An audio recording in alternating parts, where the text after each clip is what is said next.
morning, you beauties. Look, and this is us trying to be as anxious as we possibly can, but this is just our only mode. I'm sorry, man. We've got that nervous giggle going on. Why it's a Monday, yes. But today we're going to hit it head on. Yes, I know we've still got the warm and fuzzies from Mother's Day yesterday. So I really hope you were able to connect with a mother figure, your family. It was amazing in our little space. All the moms got together. Obviously, my sister's first Mother's Day. Oh, nice. How was that? Just magical. Absolutely magical. Our cup overfloweth. We absolutely love it. But of course, all that love doesn't mean that the world doesn't stop turning and the world's gone crazy, a little bit crazy. The world has indeed. There's so much going on in the world, and that's why we had to bring in the professional. So we've got Roy Simpson here once again, and he's going to share everything when it comes to the headlines that are taking us by storm. There's so much going on. I mean, we've got reports saying that Bloemfontein is the new destination of choice for first-time home buyers, and then also hearing about two men living on the veranda of the South African embassy in the UAE for 6 years. If it's not on a streaming service, did it actually happen? Okay, I've no doubt that will end up on a streaming service pretty soon. Then, of course, this morning, why all the nervous laughter? We are going to focus on anxiety, pretty much the human condition at the moment. We know that there are so many elements to this conversation post-COVID. We know that within our children, they've had to grapple with mental health in a completely different way. And I think ourselves, we've been left thinking, what is this new reality? How do we deal with it? And why won't this feeling go away? Why am I still terrified? Well, we're going to do some processing today. And of course, we have another professional joining us. Oh, yeah, we do. Just balance out the forces this morning. Let's say good morning.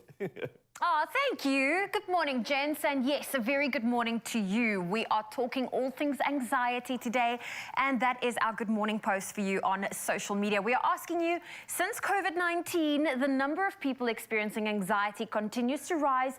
What are you currently anxious about, and what are your coping mechanisms? We want to hear how you deal with it. Please share that with us. We have our WhatsApp line at 063-408-8863. Send us a voice note, perhaps comment on that Facebook post. We would love to hear what it is you're perhaps feeling anxious about, but most importantly, the coping mechanisms. We'll be sharing that and everything else with you between now and 9 o'clock, so stay tuned. But first, let's say good morning to Mr. Raul de Mornay with your morning headlines.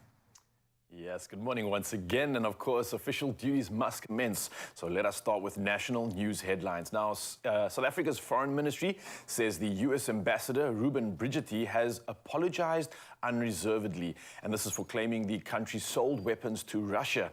Now, the ambassador alleged a Russian ship was loaded with ammunition and weapons in Cape Town last December. Now, SA says it has no record of an arms sale, and President Cyril Ramaphosa has ordered an inquiry. Now, meanwhile, Ukrainian President Vladimir Zelensky has said he spoke to Ramaphosa on Saturday and urged him to help implement Kiev's peace plan to end the war with Russia. While sticking in national headlines, meanwhile, it's reported that Finance Minister Enoch Godongwana has said the country has resolved the dispute with the US over allegations that weapons were supplied to Russia, and that SA is unlikely to face repercussions from the US. Now, earlier National Security Special Advisor Dr. Sidney Mufamadi said SA remained actively non-aligned regarding the Russia-Ukraine conflict.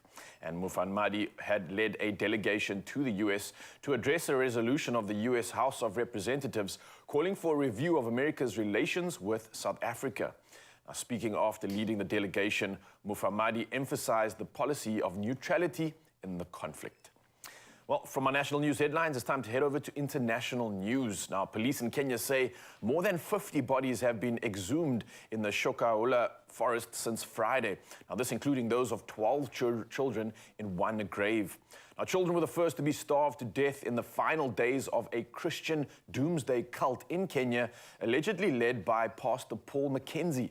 Now, so far, 201 bodies have been exhumed in the Shakahola forest, and a former deputy preacher of the cult said children were killed first.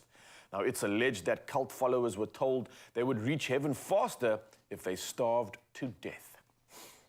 Well, carrying on with international headlines right now, early this morning, the gap between the two leading candidates in the Turkish presidential election was narrowing as more big city votes favoring opposition candidate Kemal Kılıçdaroğlu came in. Now, with more than 90% of the votes counted, the Turkish state news agency Anadolu had President Recep Tayyip Erdogan on 49.8%, crucially below the 50% needed to avoid a runoff, and Kılıçdaroğlu Kılıçdaroğlu on 44.4%. Now, the Anka agency had Erdogan on the 49.02% and Kılıçdaroğlu on 45.2%. Now, as matters stood, a few hours ago, the presidential elections was heading for a second round on the 28th of May. Well, lastly, in our headlines, Sweden's Loreen has bagged the Eurovision Song Contest for a second time with her soaring pop anthem, Tattoo. Now, she also won it in 2012, and this weekend in Liverpool in the UK, she saw off competition from Finland's Karigi and in a nail-biting vote. Now, Israel's Noah Kirel with Unicorn came third, and Loreen is only the second person and the first woman to win Eurovision twice after Iceland's Johnny Logan. Now, collecting a trophy, she said in her wildest dreams, she didn't think it could happen again. Now, Sweden's victory means it will host next year's competition on what will be the 50th anniversary of ABBA's historic victory with their song Waterloo in 1974. And Catherine, the Princess of Wales, made a surprise cameo, playing the piano with last year's winners, Kalush Orchestra, who began the show playing an extended version of their song Stefania in a pre-taped segment from Kiev, the capital of Ukraine. Now, the UK city of Liverpool hosted this year's contest on behalf of war-torn Ukraine, which won in 2022. Well, that's all the headlines that I have for you right now, but it's time to have it to sport and see what's the latest and so much action to come. But here's G to tell us all.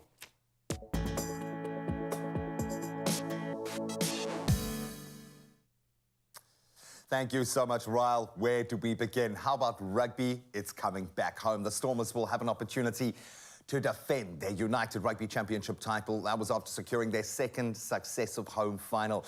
The Cape side were inspired by 23 points for, man of the season really, Manie Lebok in a 43-25 win over Connacht. Then Munster claimed a surprise, it must be said, 16-15 win over the mercurial champs Leinster in Dublin in the second semi-final for that shock route to the final. So the highest ranked team in the grand final, the Stormers, will host the all-important match on the 27th of May. That means Munster will have to travel to Cape Town with confidence after their recent victory in the mother city. One of the few to be able to do it, in fact, this season. Only the second team to beat the 2022 champions on their home ground. It's going to be epic. Now, of course, we're into that final run-in in the Premier League season as well as we turn to football. And Southampton's 11-year stay in the Premier League is now over. That was after they lost out to Fulham on Saturday. With just 2 games left this season, the Saints are bottom of the log with 24 points, 8 points from safety, so impossible to make their way back. Their Man City, on the flip side of that coin, have one hand on the title undoubtedly after beating Everton 3-0 thanks to a brace from Ilkay Gundogan and the 36th league goal of the season for Erling Haaland. He's already topped 50 in all competitions. And the result, coupled with Brighton's shock 3-0 win over Arsenal, means that City only have 1 win left to get to net before their 5th title in 6 seasons. Incredible. And just below them, Man United beat Wolves 2-0 and jumped above Newcastle into 3rd on the goal difference. And that was after the Magpies drew 2-2 with Leeds. And we turn to 2 wheels now and MotoGP from this weekend. Italian rider Marco Bezzecchi, he comfortably held off sprint winner Jorge Martin to take victory in the 1000th MotoGP event at Le Mans.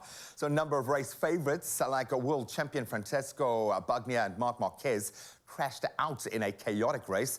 South Africa's Brad Binder, he managed to stay on, came in 6th place and also continued his good form in the sprint races. It was after finishing 2nd on Saturday. So Binder is now 3rd in the World Championship standings as a result, only 13 points adrift of Francesco Bagnaia. And this was a big one on local soil as we turn to boxing and get into the square circle. South Africa's Kevin Lerena earned a unanimous points decision over the fancied Riyad Mehri to win the WBC Bridgerweight silver title and the eliminator for, very importantly, the WBC Bridgerweight world title. So the scores were dominant, 118 to 110, 116 to 112 and 115 to 113 in favor of the very hard-working 30-year-old. His workload was just incredible. Lerena also improved his record to 29-2 and has now earned the right to challenge the current WBC Bridgerweight champion Łukasz Rozanski, and that's obviously from Poland. We cannot wait. He seems ready to take that next step up, and we are here for that. But that's where we leave our sport for now. Let's get into our Monday morning weather with a bit of global weather news and, of course, those temperatures in SA.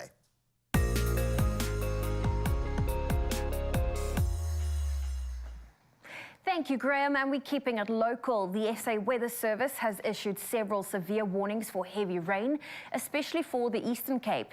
An orange level 6 warning for disruptive rain leading to flooding of settlements, roads and bridges, as well as disruption to livelihoods, is expected along the extreme southeastern parts of the Eastern Cape. The extreme eastern parts of the Eastern Cape have received a yellow level 4 warning for disruptive rain leading to flooding of settlements, roads and bridges, as well as disruption to livelihoods.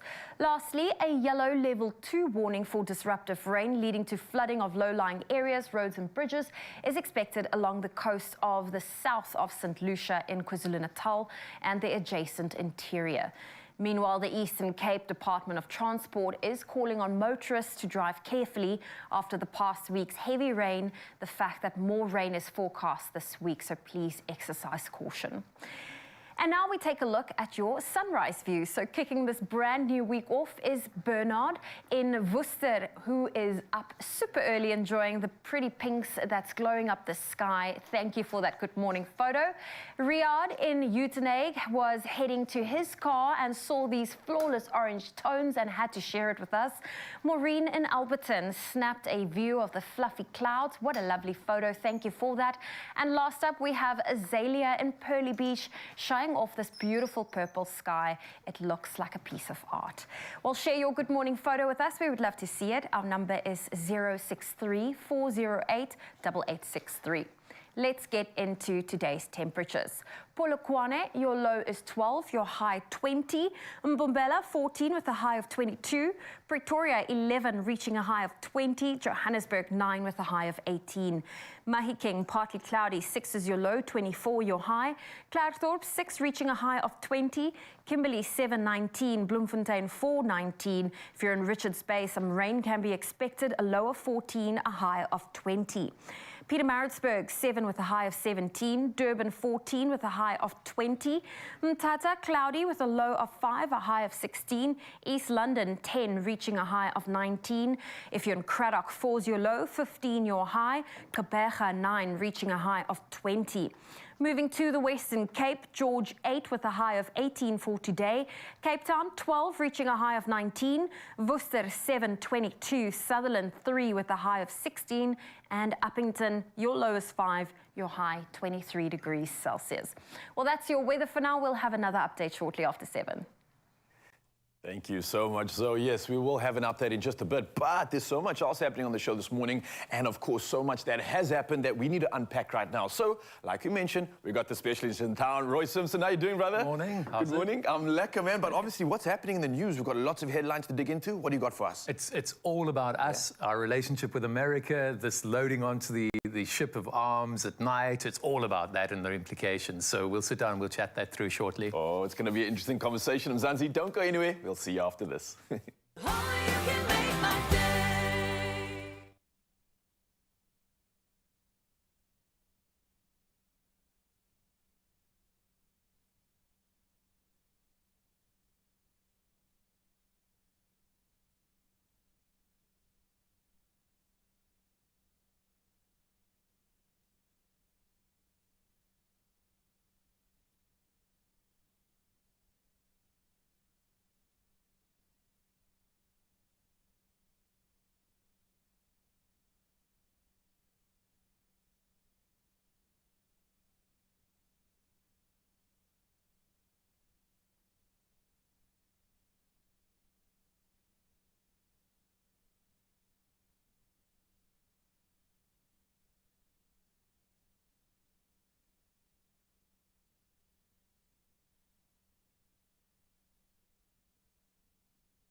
It's my feel-good breakfast show.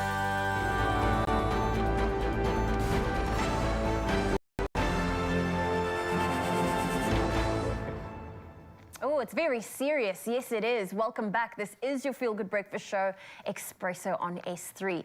It's Monday, and hopefully you've had a very relaxing weekend.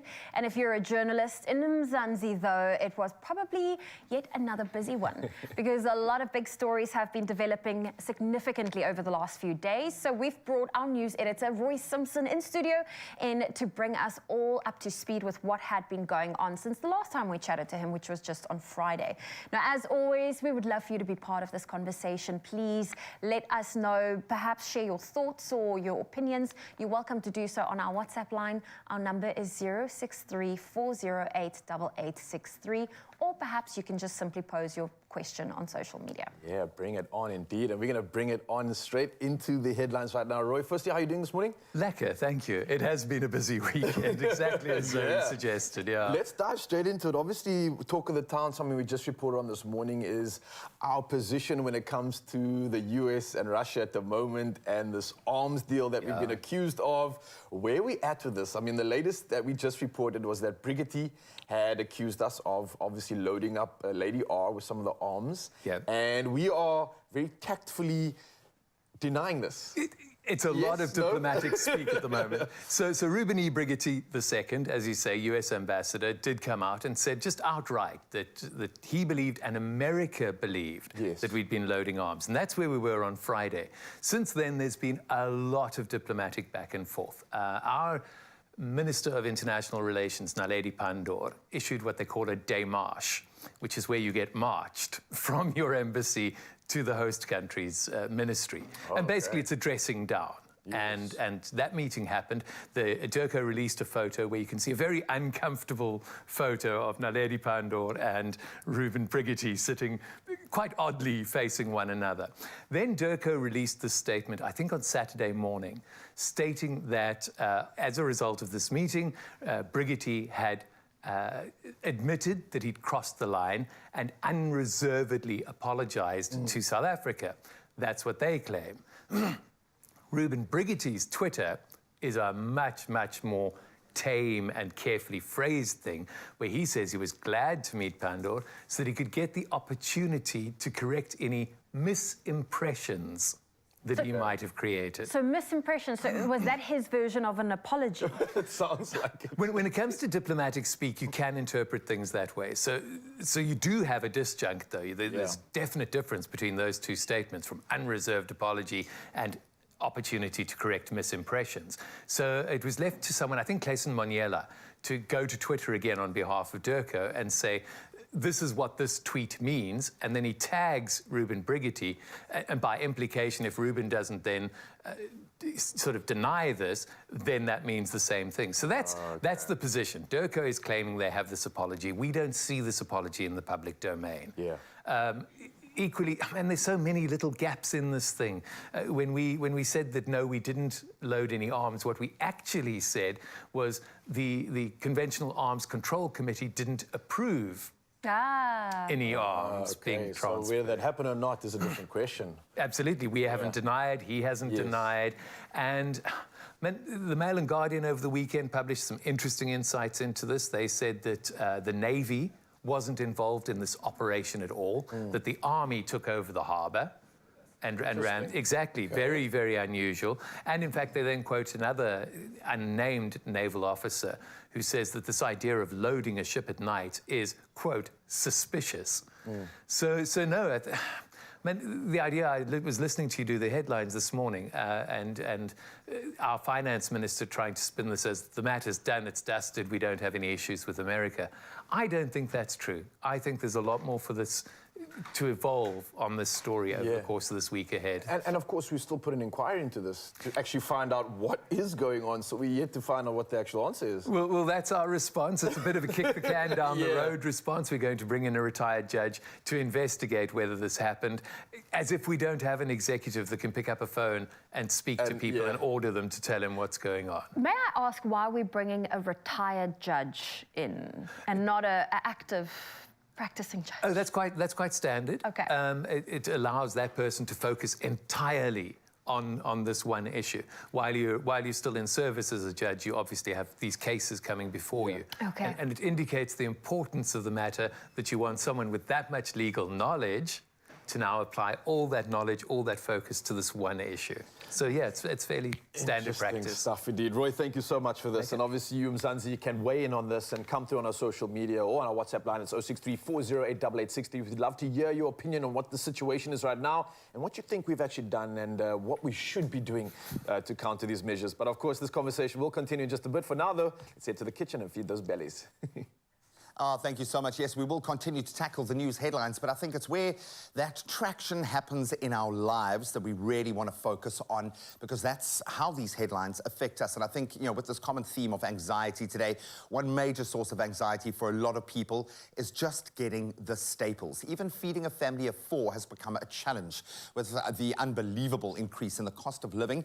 But having a weekly meal plan that is hearty and full of nutrients is the key, and we're going to try to lay that foundation. So we're going to challenge you guys and challenge ourselves to see how we can feed a family with just 500 Rand for an entire week.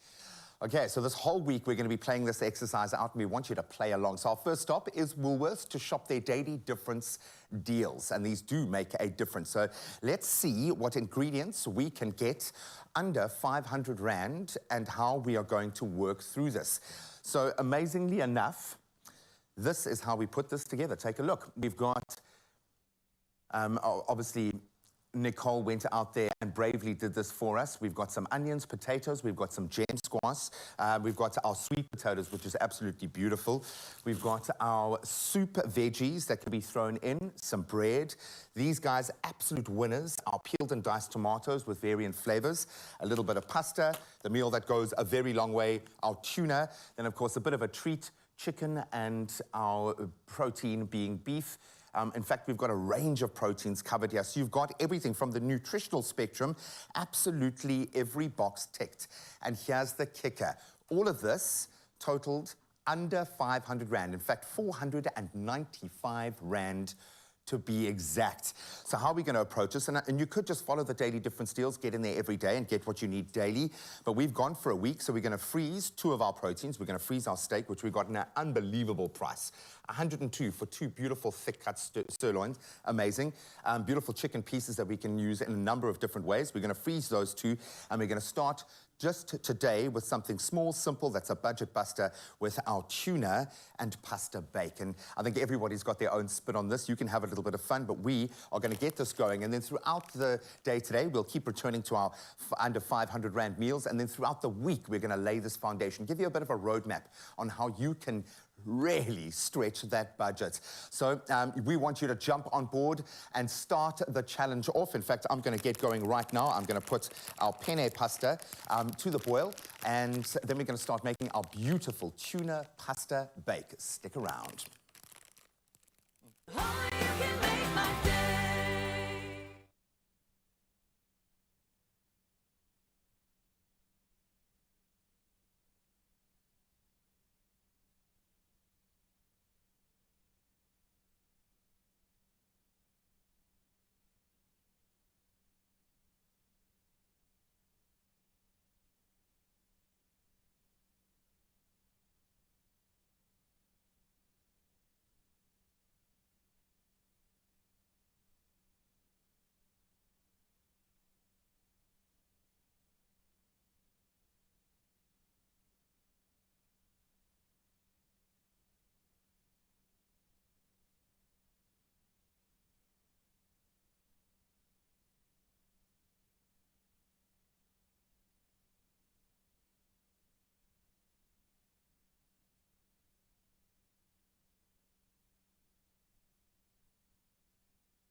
It's my feel-good breakfast show.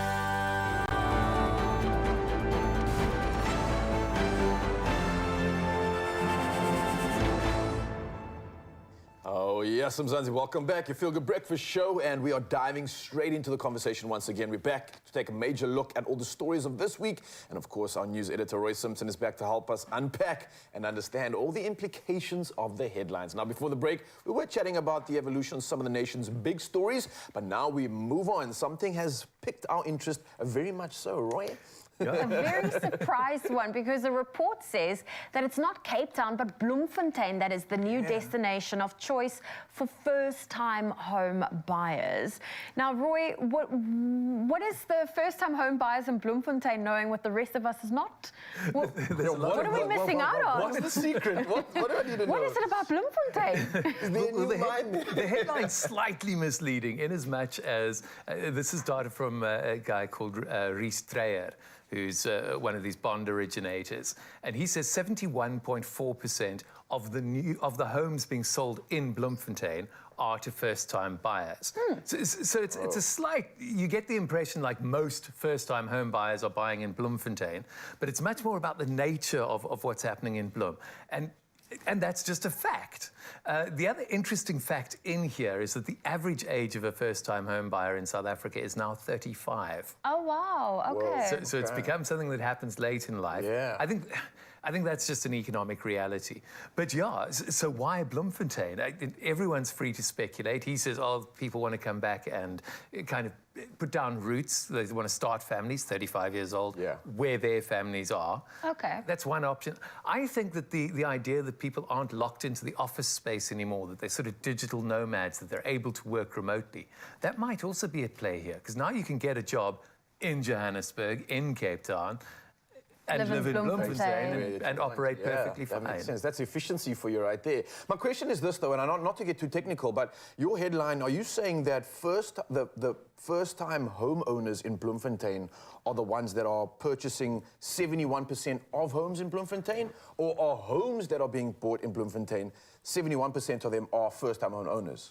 That's the one. So does that not then play into the fact that potentially no one else is buying in Bloemfontein, only first-time home owners, the rest are buying in other provinces? So that would make me think that if I've already bought in Bloemfontein, maybe I'm over it, I'm going to buy in Cape Town now elsewhere. You're complicating it. No. You know what I'm saying? It's good to get critical about data. So often we take data at face value, and you've got to ask, where's the data from? What does it mean?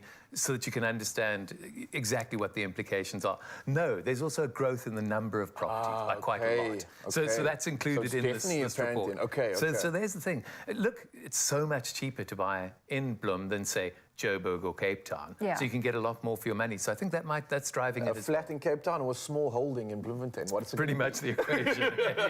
A shoebox or a massive size difference.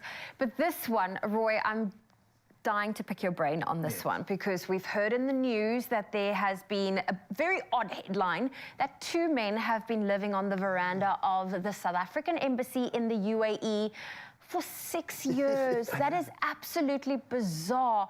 What do we know about that? Because there's also been some controversy around the UAE president landing some planes in the Eastern Cape. What is going on? And not extraditing the Guptas. There's a strangeness between ourselves and the UAE. So these 2 guys, well, the claim is, this is their story. They're South Africans. They went over, they wanted to do some business in the UAE. In the process, they get handed these contracts to sign, written in Arabic. They don't speak or read Arabic. They just go, okay, we'll sign. We've had a discussion. We trust these guys. Apparently what they signed were acknowledgement of debt. The one guy, 2 million rand, the other guy, 2.7 million rand. Oh, wow. And in the UAE, you can still be jailed for debt. So they got jailed for 2 years. In the process, all their documents get taken in and held. So they're released from jail, and then they get told you can't leave the country and get your documents back until you pay these debts. But now the documents are being held, so it's impossible for them to get a work permit. There's no way for them to work. So they're stuck, so they sort of flee to the embassy, and they need to stay on embassy soil so that they don't get rearrested. So they've literally camped on the veranda of our embassy. Now, again, we just seem to be failing to to interact with the UAE properly and rescue these guys. In fact, we've now turned to the United Nations Working Group on Arbitrary Detention, which is, that sort of falls more in human trafficking and slavery. That's what they usually deal with. And now we've got these guys trying to work with us. So it's a very strange story. And more, I think the bottom line here is that it just speaks to our problematic relationship with the UAE and that we need to sort this out. This country and us seem to keep butting heads, and we need to solve the problem somehow. We're not doing well. Definitely seems like a dialogue that needs to be sorted out. Definitely some questions that I'm hoping to hear some more answers from in the future. Maybe they'll unveil themselves. But of course, this conversation continues, and we definitely want to hear from you, Mzansi. So come through on the WhatsApp line. It's 063-408-8863 as we continue to unpack some of the major headlines happening this week. So a little bit earlier in the show, we introduced the latest grocery challenge that we are embracing this week. We are taking on the challenge to show how you can feed your family for under 500 Rand for a whole week. We managed to scrape in just under 500 with an incredible list of ingredients. And we're going to kick off with a simple yet very tasty tuna pasta salad, if you will. Absolutely love this. So what we've built our notion around is getting some good quality proteins that we've frozen. So we've got some chicken and some steak that we've frozen. And we're looking at what you will generally have in your pantry to add. So those herbs and spices that you might have lying around. Otherwise, all the staples we went out and bought for 495 Rand. So I'm going to call Raul in here to ably assist me in what looks like a great way to start our challenge, my friend. Man, and also some great ingredients here. This is ticking the boxes. We've got macros, protein, good carbs as well on top of this. So this is a meal for champions. I love this. And unbelievably, able to get some really good quality protein, some great veggies, and then of course those little elements that can go a long way, like your tin tomatoes, and you get beautiful flavored variants as well to save you even more. And then we're using some of the top 5 spices that most people have. These are like the essentials, right? Completely, man. So some curry powder is great. We've got some oregano, we've got some cumin, and we've got some dried coriander. If you've got something else, some garlic powder, for instance, and other recipes, those sorts of things you have. So we're going to get cracking here. I'm going to start with sautéing. Right, and the pasta's already on the boil, right? We've got that going a little bit earlier. Hopefully it'll be ready in time. We want it kind of al dente to keep a bit of its backbone. So when you looking at your nutrition over a week, because protein is often the most expensive, how much do you supplement? How much do you focus on the meal? Is a meal still a thing in your house when you go into like athlete nutrition mode? Yeah, I think it's difficult because every day is different. I mean, if you can get a meal in, by all means, get it in. But sometimes you just got to play that game of getting and hitting your macro balance, right? Yeah. So for me, on average, I've got to take in about 140 to 150 grams of protein a day. Okay. So on average, I mean, you're looking at a can of tuna, you're probably getting about 20 to 30 grams of protein in that can. So that's going to mean a couple of cans in the day to get that sort of value to make it hit, right? So again, you're looking at sneaky ways and good ways to get that protein in. A meal like this is such a great way to do that because it's also hard to digest protein. 21 amino acids, you've got to break that down. Your body's exhausted by the time it needs the protein to replenish the... Exactly. So having it in a meal like this is also a great way for you to digest it more comfortably and easily and allow the body to have a ready source of protein and amino acids at the end of the day. So it's a tricky thing to balance, but I mean, for me, gee, I've lived off things like this. You can't imagine, and you won't believe how much tuna I've had to kind of get into these muscles, but again, just to refeed. I know, man, I know, dude. And it's a great source of protein too. Also the fact that it's not just protein, but especially in a can of tuna, you've got your omegas coming through, right? Yeah. You've got the good fats coming in, so that's going to lubricate. About that. Yeah, so again, you're ticking the box when it comes to good fat, right? You're ticking the box when it comes to getting your protein, and of course, like we mentioned, the carbs, which are plentiful in a pasta, and sometimes you get pastas that are low GI too, so it doesn't just spike up that sort of release. So again, when it comes to nutrition alone, this is something essential, well-rounded, well-balanced. It's a plug and play. Pretty much, man. And like you said, the convenience of having things like you mentioned over here, we've got the canned option where you've got some flavors to enhance the meal. It doesn't take that much time to do that. You literally just open up and chuck it in. Man, and completely, man. And I love the fact that obviously the food developers have looked at ways of combining the ingredients. It's worth following those kind of daily difference deals. Because of that, they've grouped things together to make it easier, but it still works beautifully as a meal. So listen, we've raised the stakes here dramatically with the curry powder, and I love the fact that you can infuse so much flavor just with a bit of oil and some onions. And then, of course... Makes a huge difference. It literally becomes the flavor base for the most wonderful and nutritious meal. Then we're going to pop this in, and our pasta is almost there. And that's it, dude. Voila. Simple as that. And like you said, this is very different to what I was doing when I was younger, just trying to get the macros in. Because it made sometimes eating, because when you're trying to pick up weight as well and you're trying to eat a bit, it's a bit difficult, right? So when you're having these small little ingredients that change the flavor profile, it's so much easier to get the gains. You enjoy it. That's the thing, is there's only so many ways you can eat tuna, okay? 100%. Or is there? This is going to blow you away. So we're going to let that simmer the down. smells are coming in here, Mzansi. If I could share that with you alone, absolutely, it's so magic. good. And literally, this is probably the cheapest meal that we've made out of the entire range. So we're going to, once our pasta is ready, we're going to introduce our pasta and our tuna. Obviously, neither needs further cooking. Mix it together, and voila, we've got the most beautiful, amazing tuna pasta. All the right kind of ingredients. And if you want to stand a chance of winning one of 5 Woolies vouchers valued at 500 Rand, so you can try this exercise yourself, head over to the Expresso competition post on Facebook, Twitter, or on our Instagram page, and answer this question. If you only had 500 Rand to make 5 meals for a family of 4, what would you make? And include that hashtag 500 Rand challenge in your answer. Most importantly, the competition closes 19th of May. You can find all those T's and C's that do apply. This is, I think, at the point of being able to introduce... Come on, man, I'm ready for my gains. Let's go. Let's do it, man. Let's go, So I'm ready. In the essence of making it even simpler, I'm going to ask you to bring the tuna there as well. Bring that to you, bro. And we are literally... I've turned it off, and we're going to let that cook through, and we are winning at life. Pop the tuna in there. There we go. Go for it. Nice, I got you. Yay. And there you have it, ladies and gentlemen. It's protein, it's pasta, and it's beautiful. Oh, it smells so good, man. Nice job. Wow, look at that. Oh, you can make my day. Catch Expresso this May as we highlight the importance of feminine hygiene, proudly brought to you by GynaGuard, who are also offering 10 Expresso viewers a chance to win their own hamper full of a comprehensive range of GynaGuard feminine hygiene products to the value of 1,000 Rand.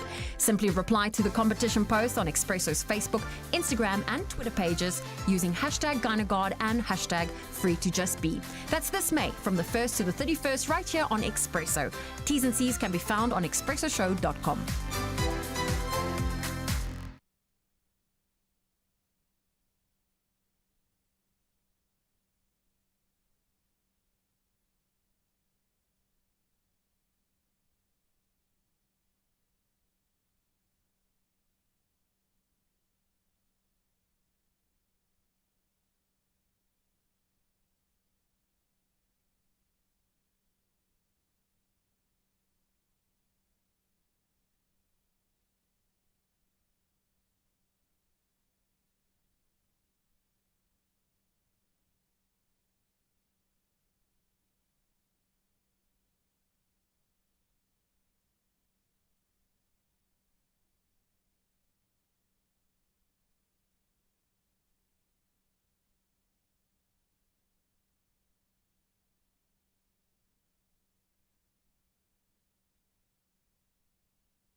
It's my feel-good breakfast show.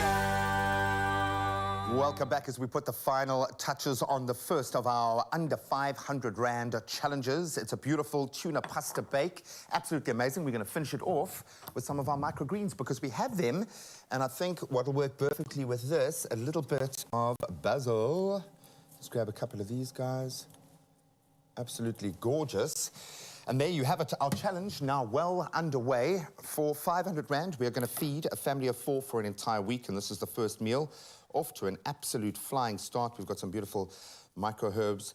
Balancing it out, it's about using what you have, the spices that you love, to enhance the meals that you can afford. We're going to do it this whole week. We're going to be creating budget-busting meals under 500 Rand every day. We'll introduce a new recipe. If you want to find this delicious tuna and pasta bake, head over to expressoshow.com. Delicious.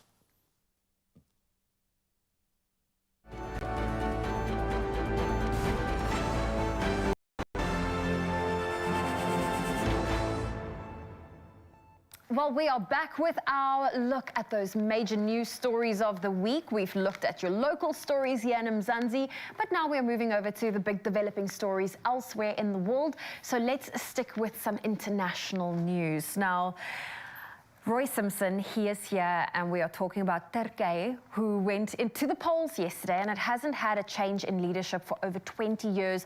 Power has been concentrated in the president, and the judiciary has been weakened.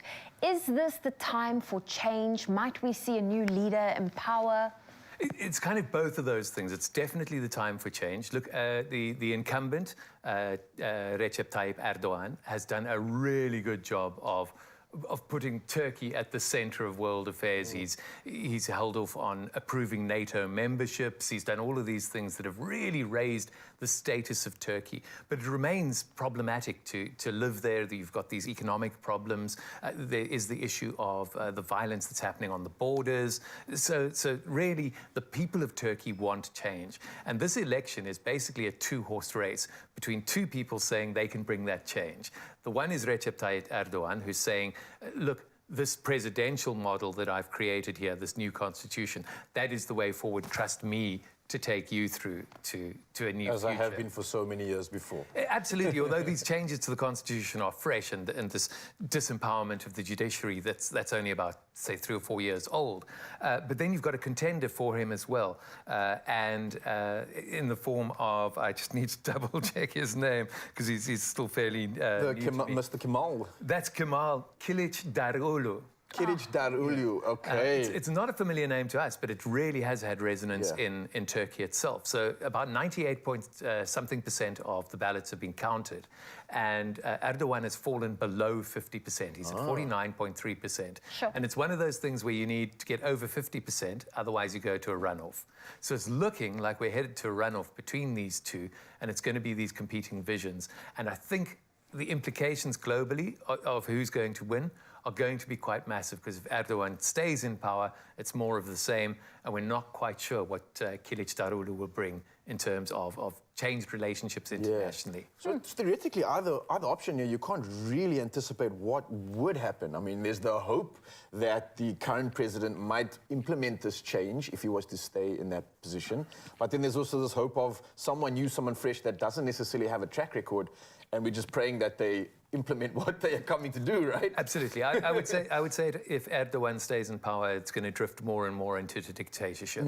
And all the attendant things, you're going to start seeing really problematic behaviors like imprisonments of people and things like that. That would be my guess. Hey, all right. Well, it's an interesting conversation nonetheless, but I can't thank you enough, Roy, for coming through this morning. Thank you for feeding us and enlightening us when it comes to these opinions, and I hope you have a fantastic week ahead. Okay, you too. Thank you. Thank you. Of course, Mzansi, always finding out and wondering from you what you thought of these headlines this morning. If you have any opinions, share it with us on 063-408-8863. But for Zoe and I diving into the headlines, our work here is done, and we'll carry on with the rest of the show. Now that we've had a dose of reality, let's get a dose of love. Introducing new Panado Pediatric Syrup 5ml sachets. They're really convenient to pack and easy to use, so you're always prepared for pain and fever, anytime, anywhere.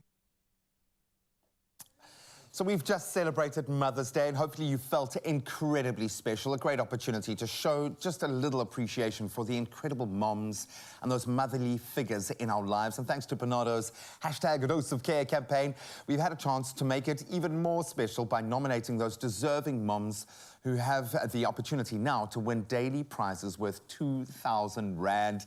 And today we've got our fifth winner. I suppose we need a drum roll, please, for this extra special.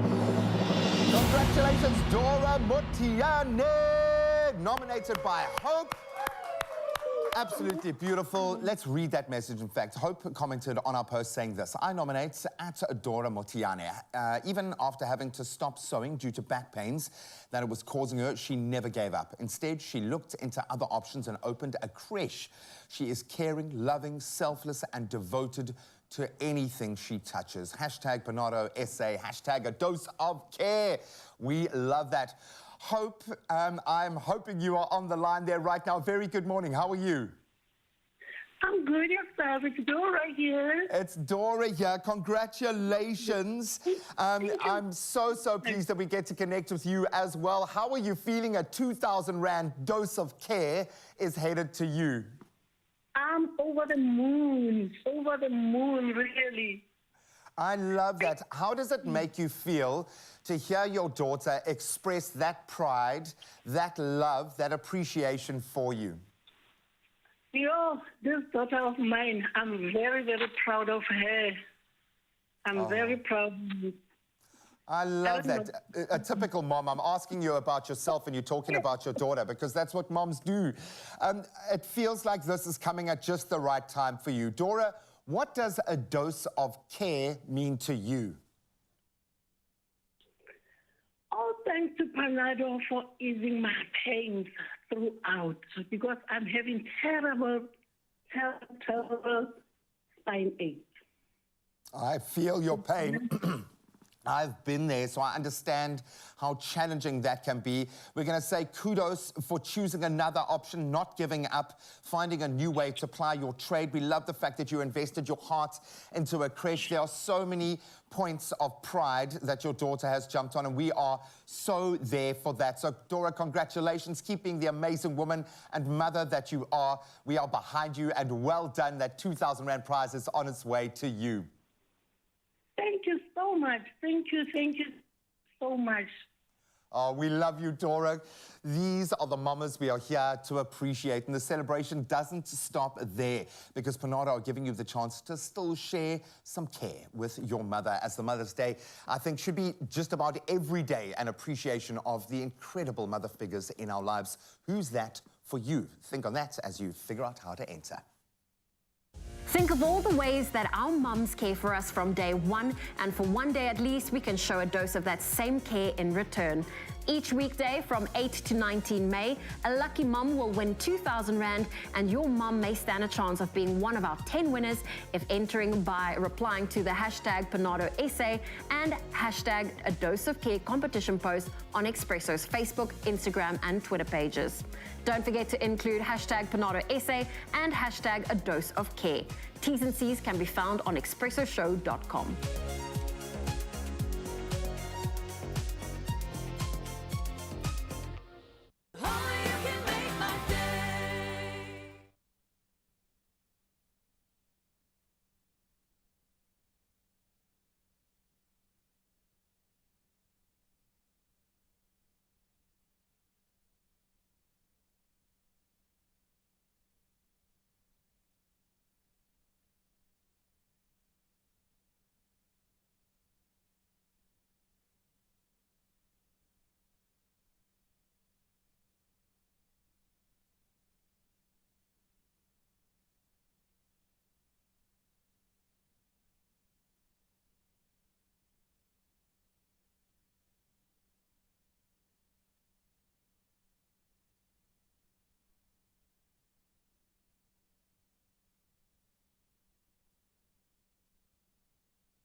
It's my feel-good breakfast show. Welcome back. Thank you so much for locking in, and you are going to get your Just Rewards this morning. As a parent, specifically, this is for you. Back in our day, I think, and I can say back in our day now that I'm this old, we were a little bit more concerned whether or not our mud pies were being baked through, or if we could make it back home on our bike. The street lights were on every night, and in fact, we were playing on the streets every day. But these days, I think the experience of life for our children, completely different. It is a different world, no matter how you look at it. And we all have that sudden kind of fear now that our children are dealing with anxiety and feeling anxious, stressed out in a way that we just can't relate to. It's happening, but is it normal? To help us answer these questions, we've got counsellors Sarah Everett and Kubo Apane joining us. Ladies, thank you so much for joining us. Thank you. To save the world. The more I talk about this, the more anxious I get, I won't lie. As a parent, it's terrifying to really absorb how much. I've almost got to do it in small doses to fully understand how different the world our children exist in. Never mind the world that they're going to inherit, but the world that they've woken up in on that 31st of March, whenever lockdown kicked, and we all did. Yeah. Is it normal, Sarah, for a child to be anxious? We all feel it. Absolutely, Graham. In terms of anxiety, I think we need to also look at the difference between anxiety and stress. So I think they mirror each other, right? I'm sure Kumo has seen this. So in terms of what we would have maybe experienced during lockdown initially was stress. But then we started seeing, okay, this is not ending. And that stress was prolonged, and it's prolonged stress that we actually do see then start dipping into that anxious picture. And of course, we were channeling through our kids, because there was no escape. And we all know that our children pick up what we do, not what we say. So while we were quietly losing our minds and our reality was changing, our kids were just absorbing and absorbing. The level of connectedness now, and we always paint everything, we whitewash social media with one brush to our detriment, because we're not seeing, it's been probably the most powerful tool used to develop kids in the last 3 years. So take that on board.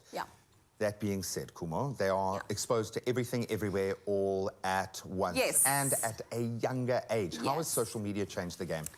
I mean, it impacts mental health directly, right? And I think we've seen it quite a lot during lockdown, and how students were just struggling to, first of all, understand their world academically through that platform, right? And so we're seeing quite a lot of just trying to navigate a space where they're dealing with socializing interactively, right, in person, and how different that is from online. And so the pressure, the cyberbullying that's experienced during that platform. And so we see more and more already with a lot of hours that are spent on social media, and how that impacts just your levels of anxiety. And so we're seeing quite a lot of that in the school setting. And I think in terms of the family unit, you mentioned just parents that could be struggling already to regulate themselves. And how even things like boundaries, just how long are you spending time on social media, and being able to define those boundaries at workspaces that are being very, very challenging to navigate. And what are you absorbing through that space?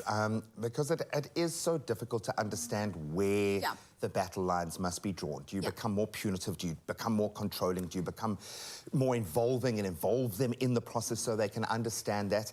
Let's start with the practical elements here, the anxiety itself. Okay, when does nervousness become anxiety? When does it become a condition of living, or a state of living, as opposed to just situational? So I think we have to look at the context that it's happening in. I mean, let's just look at, for example, losing a family member.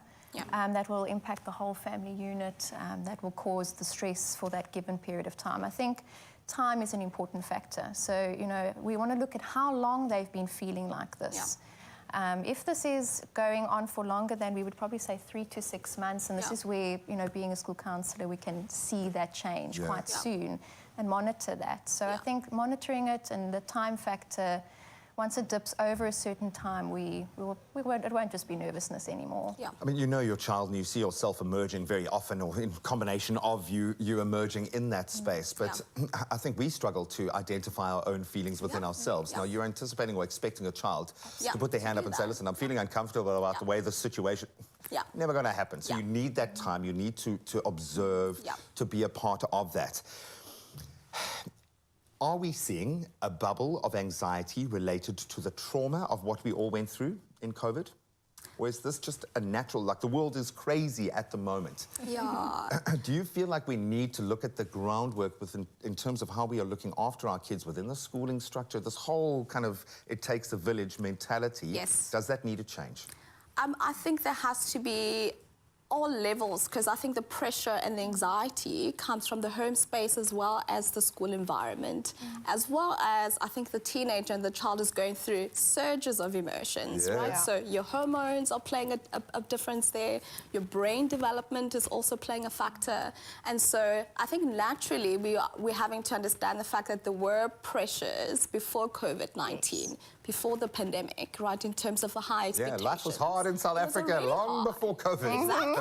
So what this did is that it really just accentuated quite a lot of the symptoms that we are seeing, right? So whether that's the fear of the financial stress, not being able to move around, and we're seeing that quite a lot, students struggling to just socialize and go, what's expected of me? So how do I meet those expectations, right? So very, very difficult time to navigate that. And I think COVID just set or given a huge set of expectations and situations that were just very difficult to navigate. Completely, for everybody, Yeah. for presidents, for the great spiritual thinkers of the world, everyone has wrapped or struggled to wrap their head around, but I'm choosing to see it through a different lens because I've seen growth and development Yes. within young people like I have never seen Yes. before. Yes. And there is a reason for that. We'll delve into that in just a moment.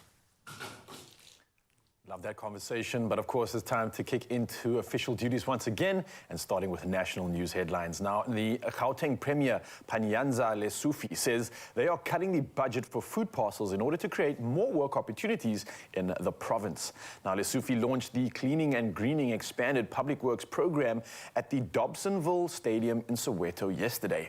Now, the program has created some 6,000 temporary work opportunities, and it aims to tackle littering and illegal dumping in townships, informal settlements and hostels. Now, it's also aimed at addressing food insecurity challenges at household level. Well, sticking to national headlines, SA's Foreign Ministry says the US Ambassador Ruben Brigetti has apologized unreservedly, and that's for claiming the country sold weapons to Russia.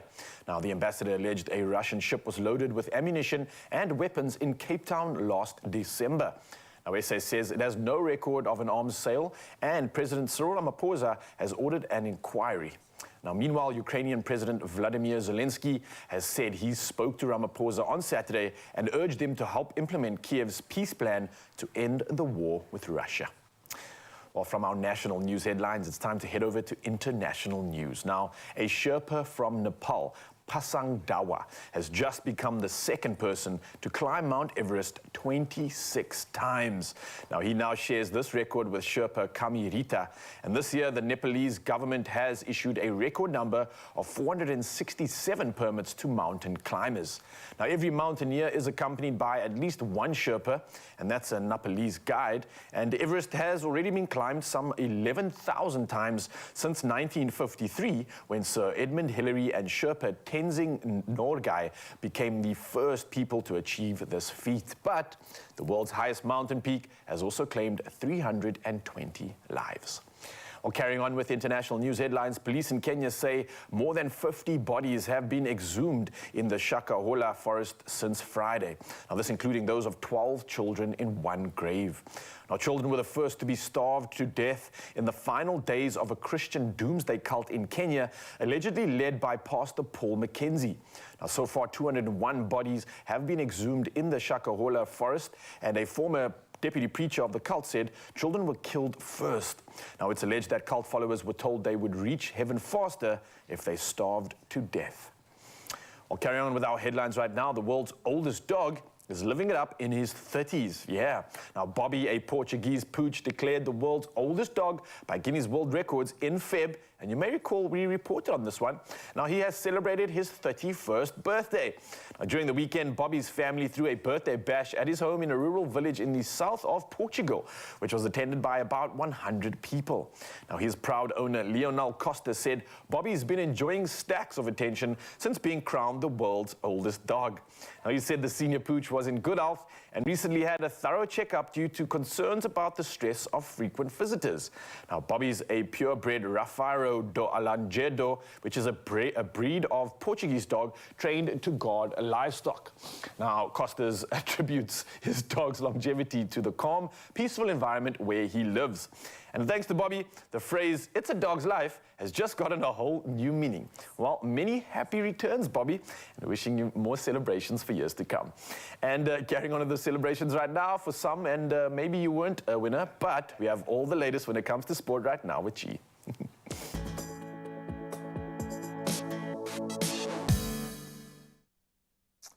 Yep, Raul, you know, this time of the year, always somebody going to be crying. Let's start with the rugby, and it ain't us. The Stormers will have an opportunity to defend their United Rugby Championship title that was after securing their second successive home final.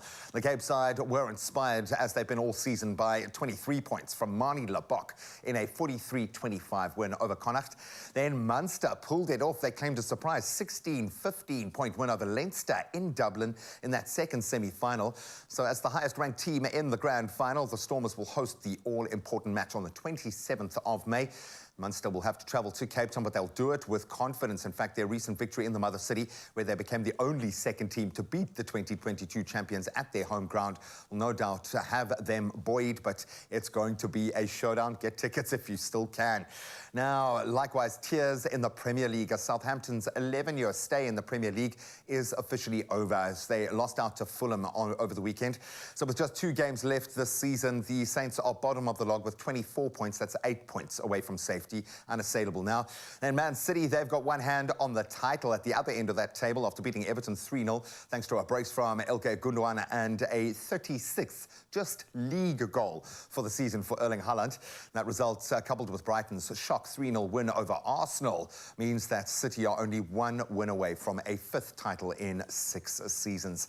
Then just below them, Man United beat Wolves 2-0 and as a result jumped above Newcastle into 3rd on goal difference. That was after the Magpies drew 2-2 with Leeds. Then on to MotoGPs. We return to 2 wheels. Italian rider Marco Bezzecchi comfortably held off sprint winner Jorge Martin to take victory in the 1000th MotoGP event at Le Mans. So a number of race favourites, such as world champion Francesco Bagnaia and Marc Marquez, they crashed out in a chaotic race. Where did South Africa's Brad Binder fare? Well, he came home in 6th place and also continued his brilliant form in the sprint races, finishing 2nd on Saturday. So as a result, Binder is now 3rd in the World Championship standings and only just 13 points adrift of leader Francesco Bagnaia. Then this one, a big one, and great to have it on local soil. As we turn to the square circle, South Africa's Kevin Lerena, he earned a hard-fought and unanimous points decision over the fancied Riyad Mehri to win the WBC Bridgerweight silver title and the eliminator for the WBC Bridgerweight world title. So the scores were 118 to 110, 116 to 112, and 115 to 113 that I think favour Mehri, in fact, because of the workload that Lerena put in there. And this, as a result, improved his record 29-2 and now has earned the right to challenge the current WBC Bridgerweight champion Łukasz Rosinski from Poland. But it was a brilliant coming of age for Kevin as well. Brilliant performance, great dominance throughout. Well done, son. And that's where we leave our sport for now. The roads should be waking up. Let's get you to work safely.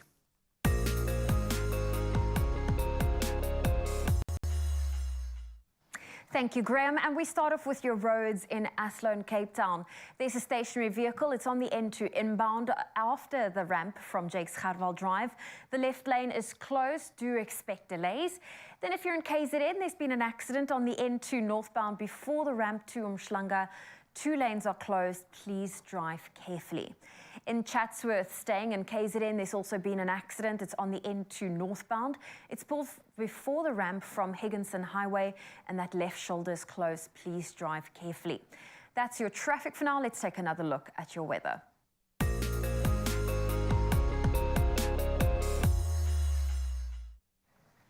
And we start off with some international news. A powerful cyclone with winds of 250 kilometers an hour has hit the coastline of Bangladesh and Myanmar after intensifying into the equivalent of a Category 5 storm. Some 6 million people are affected. Cyclone Mocha has also brought with it heavy rain, leaving residents in low-lying coastal areas fearful they may lose their homes. More than 500 bamboo shelters in Cox's Bazar, the world's largest refugee camp, have been destroyed. Landslides and floods are also occurring in the area. About 1.2 million people have been evacuated from their homes in the southeastern stretch of Bangladesh. Mocha also hit neighboring Myanmar with great force. Forecasters have warned that Cyclone Mocha could be the most powerful storm seen in Bangladesh in nearly 2 decades. Well, that is your international news. We now bring it back to your sunrise views. Kicking us off this morning is Erin in Cape Town, showcasing this pink hues in the sky, absolutely majestic. Then Johnny in Toast River, showing off sparks of pink beaming up the sky. Moving to Belito, where Andrew Harris shared this morning view. Look at the light blazing through the clouds. And last up, we have Nancy Govender in Rocky Bay, who captured this perfect moment. What a beautiful way to start off your day. If you would love to share your good morning photo with us, we would love to see it. Our number is 063 408 8863. Let's get into today's temperatures. Starting off in Polokwane, your low is 12, your high is 20. Mbombela 14 with a high of 22. Pretoria 11, 20. Johannesburg 9 with a high of 18. Mahikeng 624, Klerksdorp 6 with a high of 20, Kimberley 719, Bloemfontein 419. If you're in Richards Bay, expect some rain, a low of 14, a high of 20. Pietermaritzburg 7 reaching a high of 17 with rain. Durban wet conditions, a low of 14 with a high of 20. Mthatha 516, East London 10 with a high of 19. If you're in Cradock, 4 is your low, 15 your high. Kabeja, your low is 9, your high 20. George 8 reaching a high of 18. If you're in Cape Town, 12's your low, 19 your high. Worcester 7, 22. Sutherland 3 with a high of 16. And Uppington a low of 5 and a high of 23 degrees Celsius. Well, that's your weather update for now. We'll have a final one shortly after 8. Thank you so much. So, of course, we don't like to complain, but the truth is the days are busy and the weeks just fly by. They definitely do. But it's Monday, so we can take a breather and we can take a restart. And that is exactly why it's so important to find small ways to bring some calm into your day and to find those moments where you can just hit pause. And this got us thinking. There really is no better way to do that than by making some coffee and enjoying it in peace. So, starting today, we are turning our coffee time into me time, and we are saying let's just hit pause. It's time to hit pause with Jacobs. Yes, it's time to hit pause. I've, of course, invited the beautiful Zoe here to join me for this one, and Graham is graciously volunteering himself for coffee duty today. So, G, I've got to ask you the question, what are you making for myself and Zoe? Well, the choice is up to you guys. Look, I have to accept that everyone else has made me about 1 million cups of coffee on the show, so I do need to fulfill my coffee duties. So we've got our Jacobs Gold, and obviously instant coffee needs to be leveled up, and the Gold is beautiful, medium body. It's still got a lovely flavor profile, nice and roasty. Absolutely love that. So if you like it not too intense but more well-bodied, that's the one for you. And then the Jacobs Kroning is my absolute best because I like a strong coffee. So if you want something with a bit more full-bodied flavor that's going to pack a punch, the Kroning is for you. So what are my orders, guys? Do we want Gold Kroning? Oh, can I have gold, please? Yeah, I'll double up on the gold, please, sir. 2 gold? I can do gold. that. Oh. I'm going to get you guys set up. I promise you one day you will hear this little whistle blow in studio. Wait, Graham, do you put the hot water in before you put the coffee in? I'm doing it first, man. I want the people to When see. do we make Seeing as coffee you've like got- that? Look at this, guys. You've got see-through glasses or mugs for a reason. Yay. I'm surprised you didn't put the milk in first. or rinse the coffee first. There we go. I'm going on what I think you would like strength-wise. Absolutely beautiful. And then you can decide whether you want a drop of milk or not. Yes, please, some milk for me. Yeah, no milk for me. I'll keep it clean. I just want all the flavors on their own. Go, a little bit of milk for Zoe. And we are winning at life, guys. Oh, listen. Yay. While Graham brings us the coffee, I want to use these next few minutes to set our intentions for the week. And I don't mean this is our to-do list. I mean, how can we bring more joy and peace into our lives, that good energy? I like that. That's something that I think we can all focus on. That's something I think we should all be doing with our week. It's not about just tackling that list that we have, but it's about how we go about our day. And especially if you filled with love inside, if you had some moments this weekend with your moms, then let that cup overflow and share it with the people that are around you. And I think this is definitely that moment for us to do so. And I know we should set intentions and goals. Do you have any goals maybe for this week? I think just staying on top of the diary. Yeah. I think, you know, you often say yes to things and then I don't like disappointing people. So I want to, you know, be disciplined. If I say yes, I'm going to follow through and be there. So staying on top of the diary commitments. Thank you, Graham. There we go. G-Man, thank you so much. I would probably add about another 5 cups of, maybe another 5 cups of coffee, about another 5 teaspoons of coffee. Thank you. When you can get instant coffee that is this good, I mean, it even rocks a little bit of a crema. Yeah, Absolutely check the crema beautiful. out there, man. Was that because you did the water first or not? Yeah, no, that's the key to making a good coffee, man. No, I love the fact that you can watch the coffee drama play out. Nice, eh? Yeah, this is what it's about, and this is actually a goal of mine this week. We live in this crazy lifestyle of just go, go, go. I think for us, and maybe you, Mzansi, too, maybe use this as an opportunity to take some time for me, for us. Really just unwind, reflect on the opportunity that you have this week, and it's an opportunity. It shouldn't be an anxious one. And just breathe, take account of all that magic that you already have inside of you, and enjoy it. I mean, that's half of life, right? And That's we need to hit exactly- pause. Now that you've had a taste. We need to hit pause. I understand now why you need to hit pause. Like, this should not be rushed. Exactly. I like that. And the bottom line is, you have the power to do this yourself whenever you need to. So we encourage you to please hit pause today. Find 5 minutes, just 4 minutes, even if you need it, that you can just sit back, take a moment to relax and reflect. That's the important part. And a good way to start, make yourself a hot cup of delicious coffee and enjoy it in peace. Please leave them alone. They deserve just a little bit of peace. You need to see these. I mean, oh, they're beautiful. I'd definitely go with it. Groningen. Cheers to us. Cheers to us. But of course, with this flavor, this aroma, and this environment that we are in right now, this is the perfect combination. Oh, balance at its best. I think I need a coffee. This is a good cup. I told you, water first, man. Water first. Thank you, G. Here's to the coffee magicians.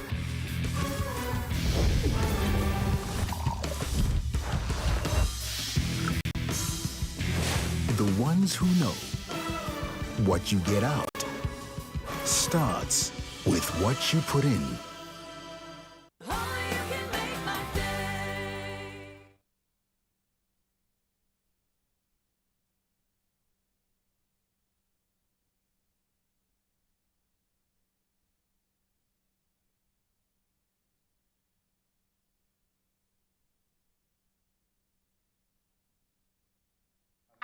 I could hear you. I just couldn't speak.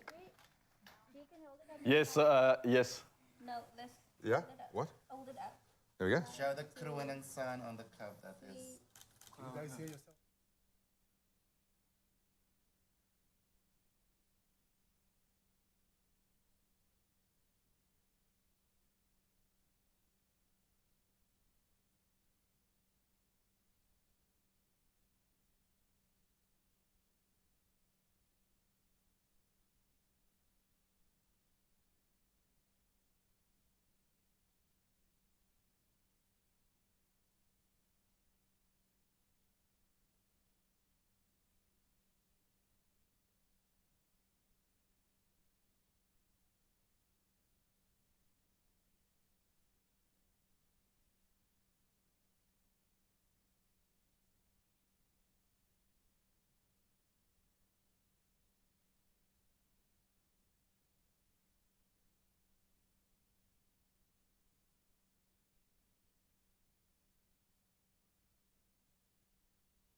It's my feel-good breakfast show.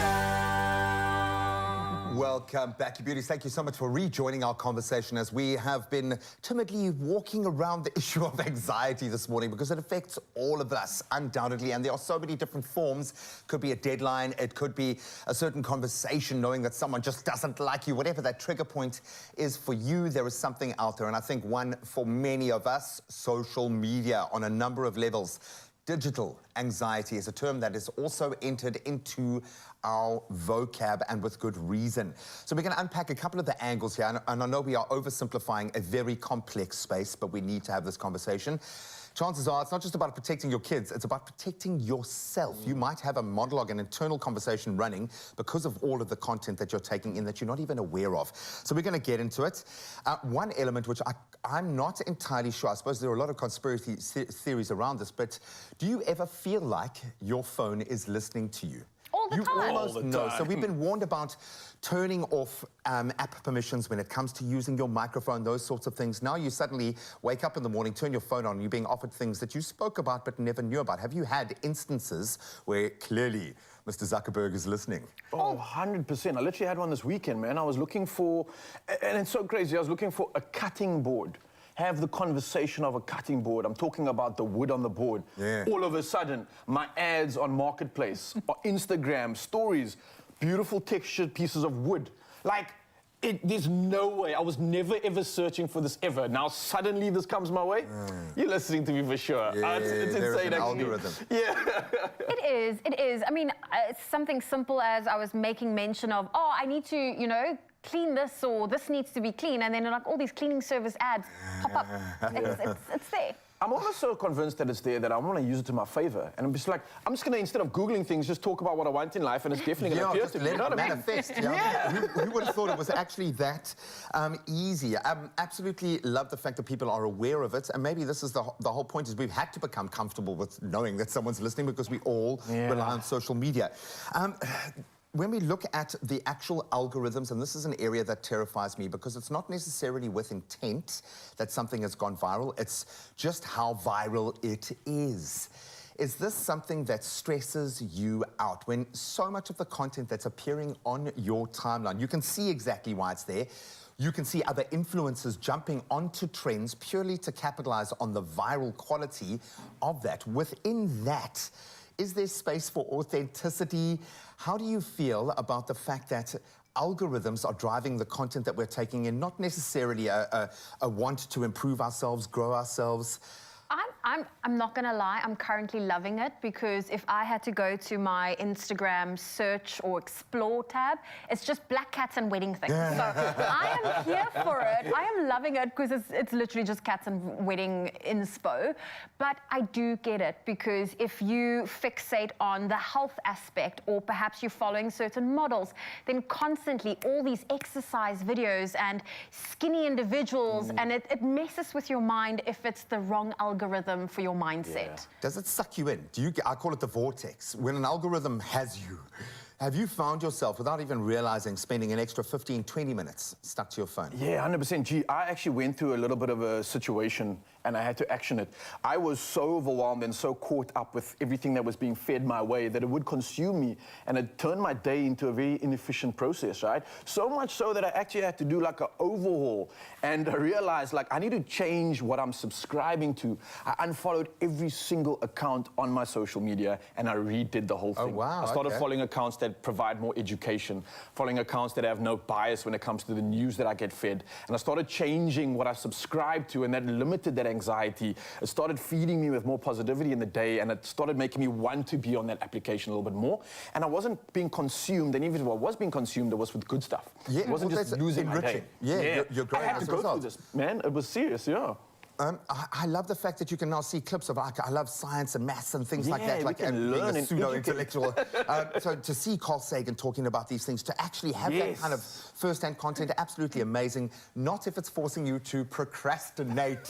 And I think you've figured out a great way of being able to kind of stop that trigger.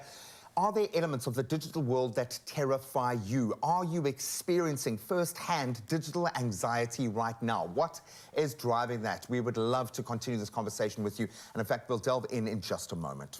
Definitely.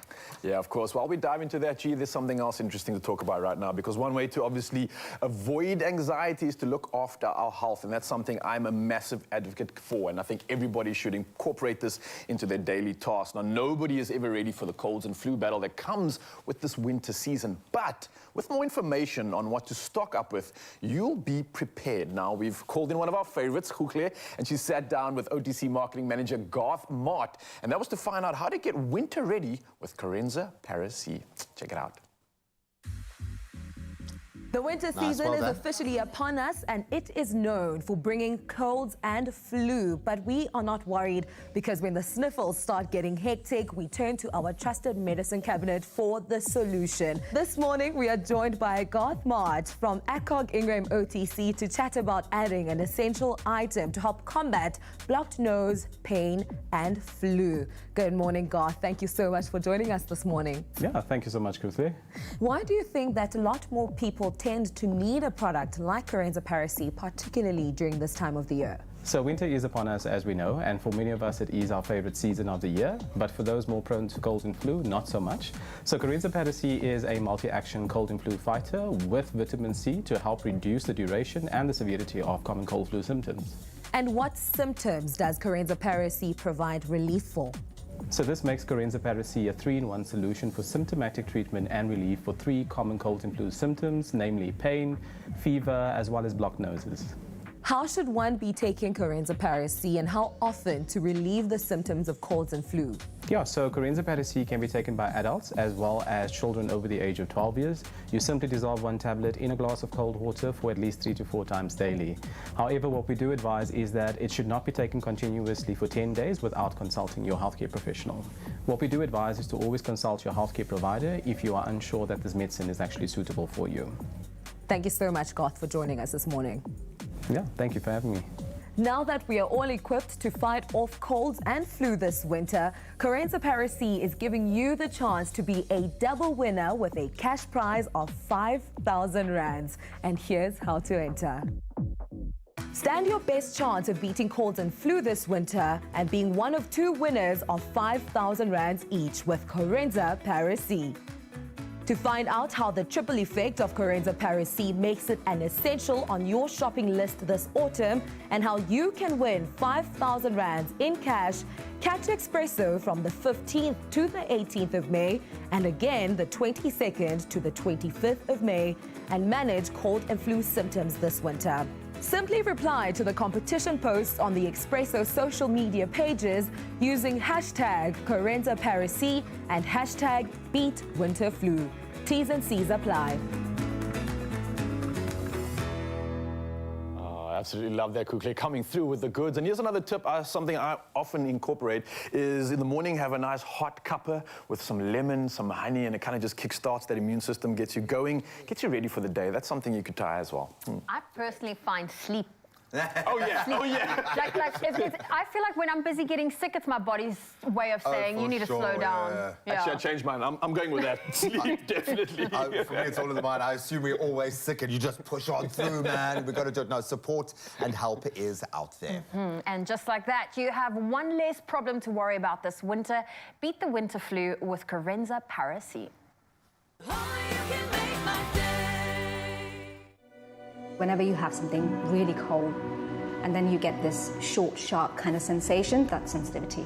It can get worse. The problem is not going to go away by itself. I always recommend Sensodyne. It's specially designed to care for their sensitivity. And I've had people coming back to me saying it's made a difference. It works.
It's my feel-good breakfast show. Welcome back, you beautiful souls. Thank you so much for walking this rather tender journey with us. Yes, we are talking about anxiety today. In fact, we are living it because it's the lived human experience at the moment. You can't sidestep it, you've got to go through it. But there is a reason why we are processing all this right now, and maybe an opportunity. Yeah, indeed it is. Now, a November 2022 study revealed that South Africans suffer higher rates of probable depression and anxiety than other countries. Interesting indeed. Now, mental health woes are endemic in South Africa, and that with adverse childhood experiences, socio-economic status, geographic location, age, marital status, and of course, educational levels, all impacting the prevalence of mental illness. Now, we've got load shedding to add to this too. Obviously, the list goes on, but we are here to discuss this topic and dive into maybe some potential solutions. So we have Dr. George James and Mariana Gush in the building, and they're going to discuss this and maybe provide you with some tips on how to deal with anxiety right now. Dr. Gush, can we gush over you this morning? Shem, I always feel like we kind of throw it on you to save the world. But when it comes to children, that really is what we're doing. Because they will inherit this crazy world that we exist in right now. The prevalence of anxiety in South Africa. Why is everyone surprised when the majority of children are living a traumatic experience in the first 3-4 years of their life? Their life path is, and if this is shocking anyone, I'm surprised, because we know what the situation is like for the majority of South African children. Is that the trap here, that we are caught as children in this country in that space and never able to exist? Why does South Africa have such high rates of anxiety? I think it's good to start with generally worldwide we're seeing an upwards trend in the prevalence of anxiety. But add to that exposure to violence, fearfulness, living in environments that aren't safe. All of those things just compound the issue, which is why our South African children are struggling more than many other places in the world. Yeah, we're struggling right now, and I don't think it's just children. I think everybody is dealing with this. George, maybe I can ask you, how is this affecting us? I mean, we are aware of the fact that anxiety is prevalent, right? But what is the impact of this anxiety, especially when it comes to, let's say, our relationships, the decisions we're making in life? What is it actually doing to us, and are we even aware of what it's doing to us? You know, most of the times I think we're not aware of it. Yeah. But it impacts our mood. Sometimes we're just cranky, right? We're moody. We're just not pleasant to be around. Yeah. Imagine that's how your partner feels about you, right? They feel that. They feel that way that you are not maybe your best self. Maybe you're not the way that you used to be. And that's how sometimes anxiety can come out, in the way that it impacts our mood, how we function, just being tired or being just overwhelming. And so that's not always the pleasant person to be with, and that could impact your relationship. Now let's lock you in a house for 3 years together without any escape. And see what happens. Right. And I mean, we will constantly, you must be loving this journey post-COVID of figuring out where we are, because there are opportunities to get real, to get connected, to be authentic within our kind of families and our relationships, which is beautiful. You practice positive psychology for a reason. What role does the positive mindset, as being the first step, the thing that starts the magical science in our brain, why is positivity the key for you? Sure. For a long time, psychology has focused on, let's take away the negative symptoms, let's make people less anxious, less depressed, and that is an important part of the process, absolutely. It's triage, though. But let's not overlook the fact that we're not only wanting to eliminate the negative, we want to put something in its stead. What are we focusing on instead of the depression and the anxiety? What is it we want to create?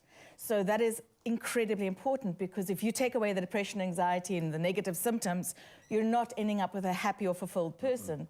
You're probably just ending up with an empty person. Well, a static person.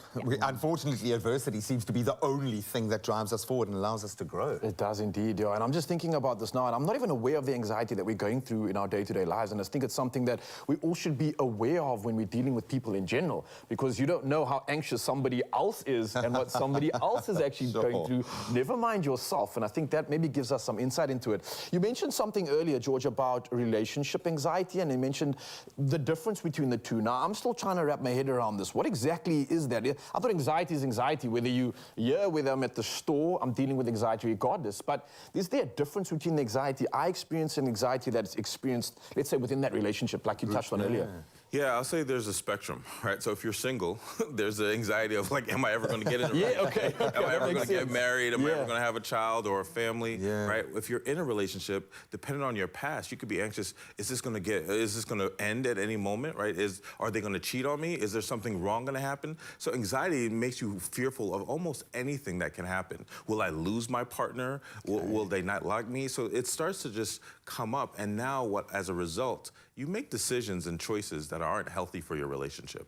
Maybe you don't, once again, communicate the way that you should. And based on anxiety, which technically almost doesn't exist in the real world, it's just something you've almost created. Yeah, okay, interesting stuff. We're learning. This is making sense. Yeah, man, and we don't have to pay by the hour. Thankfully, we do it in 7-minute segments. That's why we love it.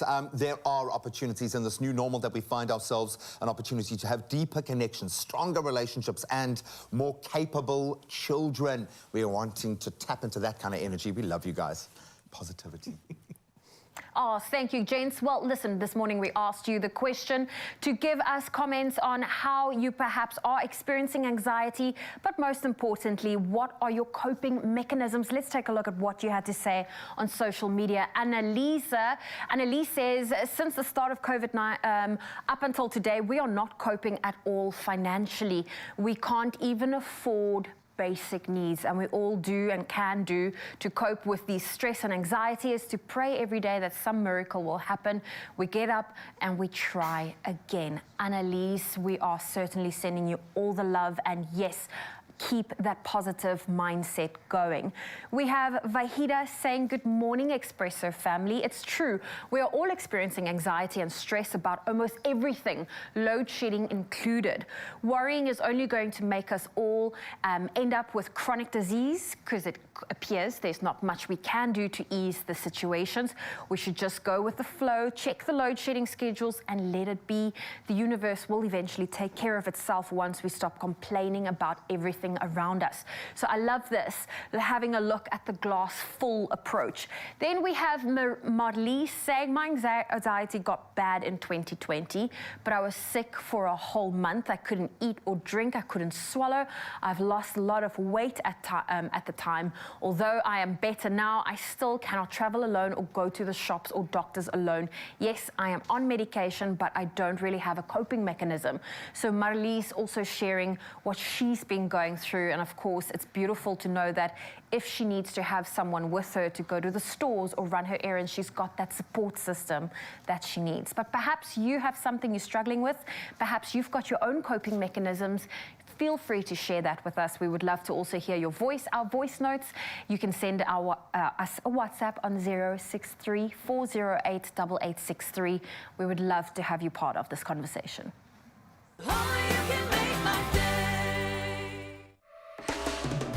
Here's to the coffee magicians.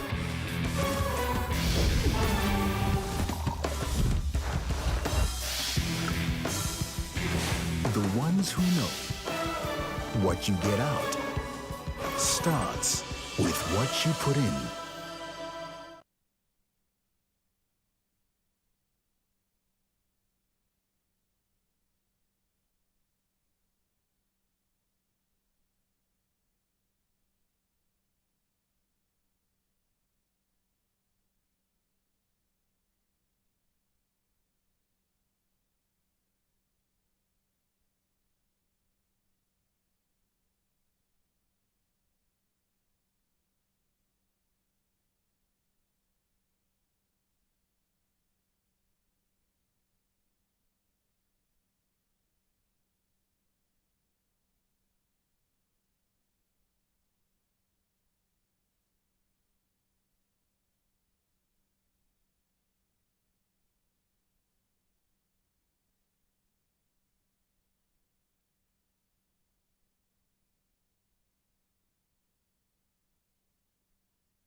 It's my feel-good breakfast show. Welcome back as we continue our discussion around anxiety. That's been the common thread throughout today because it's the common thread of life. And we are sitting down with Dr. George James and Dr. Marianne Gush and discussing something that I think is experienced by almost everybody. It's your body's natural response to stress. It's an emotion, it's an action. It refers to the feeling of fear or nervousness about what's to come. And since COVID-19, the number of people experiencing more extreme forms of anxiety continues to rise, certainly here in South Africa, and we are currently anxious about what our coping mechanisms are. So please let us know if you've been able to tap into that strength for yourself. 063-408-8863. We'd love to hear some of your life hacks when it comes to anxiety. Bring through the tips. We'd love to hear from you. But while you are sending us those comments, we're going to continue to chat to our panel and obviously discuss this thing called anxiety. And there's another question that I had, sorry, just to kind of identify with anxiety. There's this thing that you can feel anxious, right? But then you can also be diagnosed with anxiety. Is this different, firstly? And is anxiety, let's say, is this like a condition that you can be diagnosed with? Or what is it exactly? Maybe you could explain this to me, Marianne. Absolutely. So anxiety is a normal human emotion. We all experience it. It serves a purpose. It often drives us and motivates us. For example, the adolescent who doesn't feel anxiety about the test is less likely to study and maybe not do so well. So that's a good kind in certain instances. That's a good type of anxiety, absolutely. But then if it becomes something that affects your daily functioning and you can't get through the day, you're struggling to cope with relationships or work or whatever it might be, then we're looking at something that becomes disordered. And then you might be diagnosed with an anxiety disorder. And that means you really do need to seek help. That button just keeps getting pushed and you can't turn it off. And often it can be just a physical, practical element, which is great. You're not going out there to save the world. Just take that first step in the right direction. People are asking for help often without asking for help. I think there's a tendency to say that's a dramatic person or you are feeling very dramatic, or we'll kind of paint it with that brush. But all of us are going through something, and often we're not receptive, or when someone else is being triggered, it triggers us. Why is it so important, Doc, for us to listen to those signs, to listen to people when people are asking for help, to just, or maybe even just approach every engagement with the notion that someone could be affected? Why is our perception of others in this space so important? You know, as you mentioned, it's kind of contagious, and it's contagious in a way that sometimes isn't that healthy. And it's really about self-awareness. Am I aware about what happens to me? And if it happens to me, it could possibly happen to somebody else. So I might be able to notice it in my partner, in my child or children, in my coworker. And then maybe I can say a soothing word or support them, because if they get kind of riled up, it could also rile us up, and then everybody, and before you know it, we're really all anxious when we don't need to. Everyone's just being triggered. Yeah.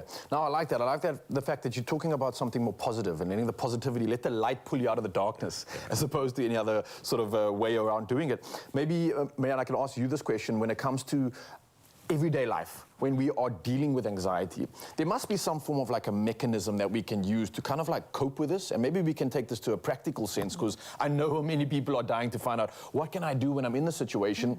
And is this possibly something that you could deal with when it comes to other things, like not just anxiety, but stress in general, depression maybe? Is there sort of a technique that we could use there? Absolutely. There are actually several. So, and it's deceptively simple. There's simple things you can do. The first is what you spoke about now, really, is empathy and social connection. People are important, whether an introvert or an extrovert.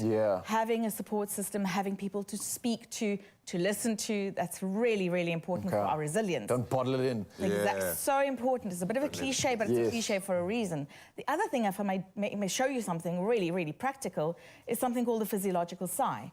Is if you take in a really deep breath and an extra, and then that is something you actually do automatically while you're sleeping throughout your day. You'll see little kids do it while they sleep.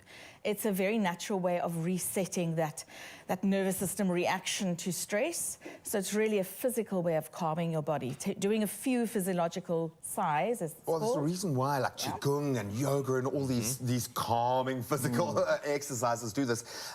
Doc, any last words of advice for someone who is going through this right now? What's your go-to coping mechanism?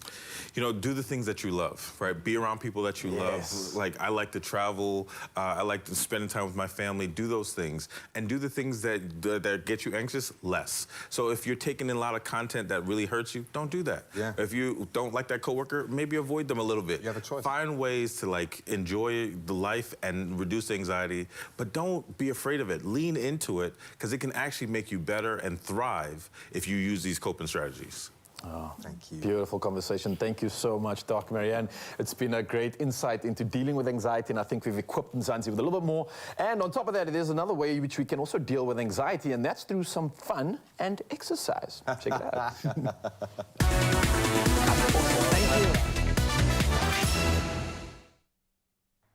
Oh, well, listen, let's be honest. 100 Rand these days, it doesn't go far unless you're shopping at Game for the unbeatable 100 Rand deals this season. Now, Mzansi, remember to run, don't walk. Get your hands on these hot winter items until Sunday, the 21st of May. And to celebrate these amazing deals, we're going to motivate you with a Winter Warrior Challenge using some of Game's incredible 100 Rand bargains. So we're going to be putting our winter, and when I say our, I'm talking about Graham and Ryle. So they're going to join me here, and we're about to put their fitness to the challenge. Gents, are you ready for this? Yeah. All I'm saying is these look like they were designed for like someone who's about 9.5 foot tall. It's going to be interesting. No, this looks awesome. These are quite cool. Of course, we'll need to give you a little bit more space. Are we starting with this? First up, let's start off with the jump rope. Okay, let's get into it. Let's Can you get give some me space 10 here first. skips in a row? Okay. 10 skips in a row. Let me get out of Are we here. going to try and do this 10 together? skips in a row, G. You got this? All You right. still feeling like a kid? Just watch your back. I apologize in advance to whoever gets hit by a Skipping rope. All right. And go for it. 1, 2, 3, 4, 5, 6, 7, 8, 9, 10. Gentlemen. Oh, wow. That was a success. Nice. All right. That was a Hey, these are pretty success. cool. I Oh. like that. Listen, amazing. You can get 2 of these skipping ropes for 100 Rand. So, yes. Couple goals, man. Trojan cable jump. Both of you, yes, there we go. I mean, we are looking and unpacking our 100 Rand deal. So next up, we have the exercise wheel. Now, of course, as you can see, you can also get 2 for 100 This thing Rand. is crazy, by the way. Now, Let me just Cookie maybe Man, let's- warn Mzansi as well, because Yeah. I know with these exercises, you can put a lot of strain on your lower back. Yeah, I know no, you're going through an injury there, so maybe make sure you do this one correctly. So Yeah? you're going to do the modified version. Of course. All right, let me try this thing. I haven't done this in a while. The goal is to try and get all the way to the end as well. I know it's really hard. It is right. Let's So, try. so what is the safest way for Graham, obviously wanting to protect his back, and anyone else wanting to protect their back to do this? Yeah, you so do it on your reduce knees. Yeah, doing it off your knee is basically changing that fulcrum point and essentially reducing the strain on your lower back. Again, don't go too far Don't go too out. far. That's going to put extra strain on And the you lower can, back. You can feel where the upper and lower back start to So transfer. don't chase that pain at all. Completely. Definitely not. Okay. But it engages the core, man. Be careful with that one. We do not want injuries. Let's see how far We want success. Do it all the way. Go, go, go. All the way. But now how do you come back? Come on, you can come back. There we go, Ryle. Well done, son. Ding, ding, ding, ding. A success. Nice. Gentlemen, well done. Remember, you can get how your much? Trojan exercise wheel too for 100 I think there's another app just popped out there. They all just joined forces. Okay, gents, that. Nice. grab the tennis balls because up next we're going to do the bounce the ball. In fact, bounce the slam tennis ball 5 times under one leg while keeping the other leg in the air. Whoa. Okay. That is your challenge. And of course, if you do get yourself the slam tennis balls, you can get 2 of these for 100 Rand. That's really Two nice. packs. 2 packs That's like for 100 6 Rand. balls in total. 6 balls. Lekker. There we go. All right, is that what we're doing? Yes. Okay. See if you can do 5. These balls bounce, eh? They tennis balls. But this is great. These are like a great proprioception. Yeah. Like, I'm constantly trying to hope that my son doesn't have the same shortcomings when he plays football and tennis and all the things with these. I'm like training hand-eye, all these. This is ideal. You can literally set up a whole sporting shop. Look at that. Nice. Level up. Amazing. James, you're awesome. You can pass me the tennis balls. Yeah. Up liking next, this let's challenge. use our little soccer balls. How cute are these? Now, you can shoot your soccer ball 2 for 100 Rand. So what we're going to do here is a little bit of freestyling. We're going to put 30 seconds on the 3 clock. seconds. And let's see if you can keep hitting the ball. You know that shibor ball where you don't drop the ball. I love that you The way wore you your... say it, girl. It's the way you say it. I love that you wore your soccer boots. Exactly. The Chelsea's were made for this. Listen, there's some oak in England wearing Chelsea's playing brilliant football right now, so I'm okay with it. I'm just going to let this slide Let's down. get that 30 seconds on the clock in 3, 2, 1. Gents, let's go. Let's see what the... 1, 2, Okay, so 3, no, no, no. 4, 5, 6, 7. Raul hasn't dropped it Try not to once. break the TV. Okay, this is a dangerous Thank you so much. Let's go. Finesse. Okay, go. Yes! No! Almost! 4. Okay. Oh, Graham's going with the knee. Destroy the studio. Yeah, I know the shoes. Okay, let's go. Let's go. I'll make it. Kick shot. Oh, you had it, son. You can do it. Well, I'm going to destroy this place here having too much fun. Yeah, I think it's safe to say this is a hot mess. It was a hot mess. This is a hot mess. Overall, a massive success. Yeah, the most successful and constant fight. I love that. I actually wonder if this is a table tennis. Yeah, let's not hit the camera there. There we go. Well, listen, get in store and shop these unbeatable 100 Rand deals. And remember, the store opening hours are Monday to Friday from 9 to 6, on Saturdays from 9 to 5, and on Sundays and public holidays, you can shop from 9 to 4. Guys, I'm going to give this an all-round success, except for that last round. Oh, yeah. Oh, yeah. Success. Complete. Success. Success. Success.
It's my feel-good breakfast show. Welcome back. It is your Feel Good Breakfast Show Expresso on S3, and I'm super excited and also super privileged to have this moment with a dear friend of mine. She is a singer, songwriter, Gemma Kate. She is on a journey to share her world and messages of encouragement through the sound waves of her music. And we welcome her on the Expresso stage as she recently released her new single. This one's titled Home. Gemma, it is so cool to have you here. I know you're a little nervous, but there's nothing to be nervous about. I mean, knowing you from school, you've always been into singing and dancing, and you've always been creative and the arts, but where did you realize that, hang on, music is something that I'm actually super passionate about? I think music has just always been such a massive part of my life. I come from quite a big family, and there was just always music playing in our home. And I was a dancer from really young. And shame, at the age of 11, my parents actually gifted me a microphone and a little amplifier. My poor neighbors, oh shame. Anyone who came in, I made them sit on my bed and watch me do probably the world's worst karaoke. But yeah, it's just always been a part of me. And I think at that age of about 11, 12, music was just my kind of choice that I wanted to follow through with. And it helps coming from a family of music. Would you say how would you characterize your music style? Wow, this music style has actually been quite a journey. I started kind of writing what I thought people might want to hear, and then I kind of transitioned to a little bit more personal and stuff that I was going through, and just kind of a more personal journey. And I think it just helps make our songs a little bit more relatable to the listener.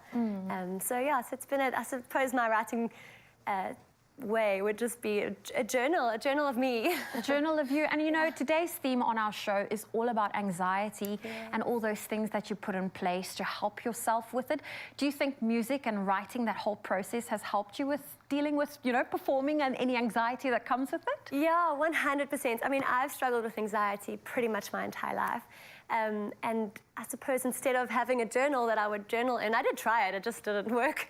I used to turn to songs. I actually probably have a vault of songs of my entire childhood. And yeah, it definitely helped. It's my kind of way. I would find myself in the moment trying to get through things and just starting to sing words and be like, oh, let me put that down. Yeah, so it's really definitely helped me. Amazing. Well, you're about to perform your latest single called Home, which I have on Spotify. What is Home all about? So Home is a little bit about a discovery path that people can go on, and just always being able to come back to that home, that base, that place of safety, that place of security. And that word home can mean so many different things for different people. It can be your family, it can be a place, it can be your spiritual side. There's just so many, I suppose it's open to anybody's interpretation, that I would hope that it would then just be a lot more relatable to kind of a multitude of listeners. Oh, I love that. Well, Gemma Kate is on your Feel Good Breakfast show. She is here to perform her song Home. And I've said this before and I'll say this again, musicians always have that way of the feelings we feel, they are able to put it into the words for us to hear. So here's Gemma Kate on Expresso with Home.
close to the edge, running in circles, and I feel I don't deserve it if I've gone too far.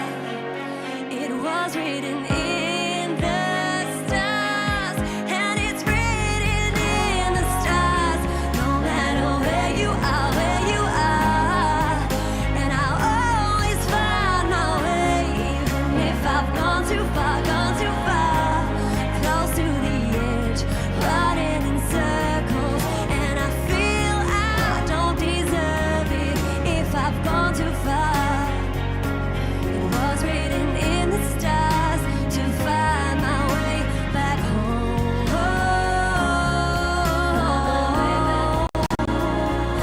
My way back home.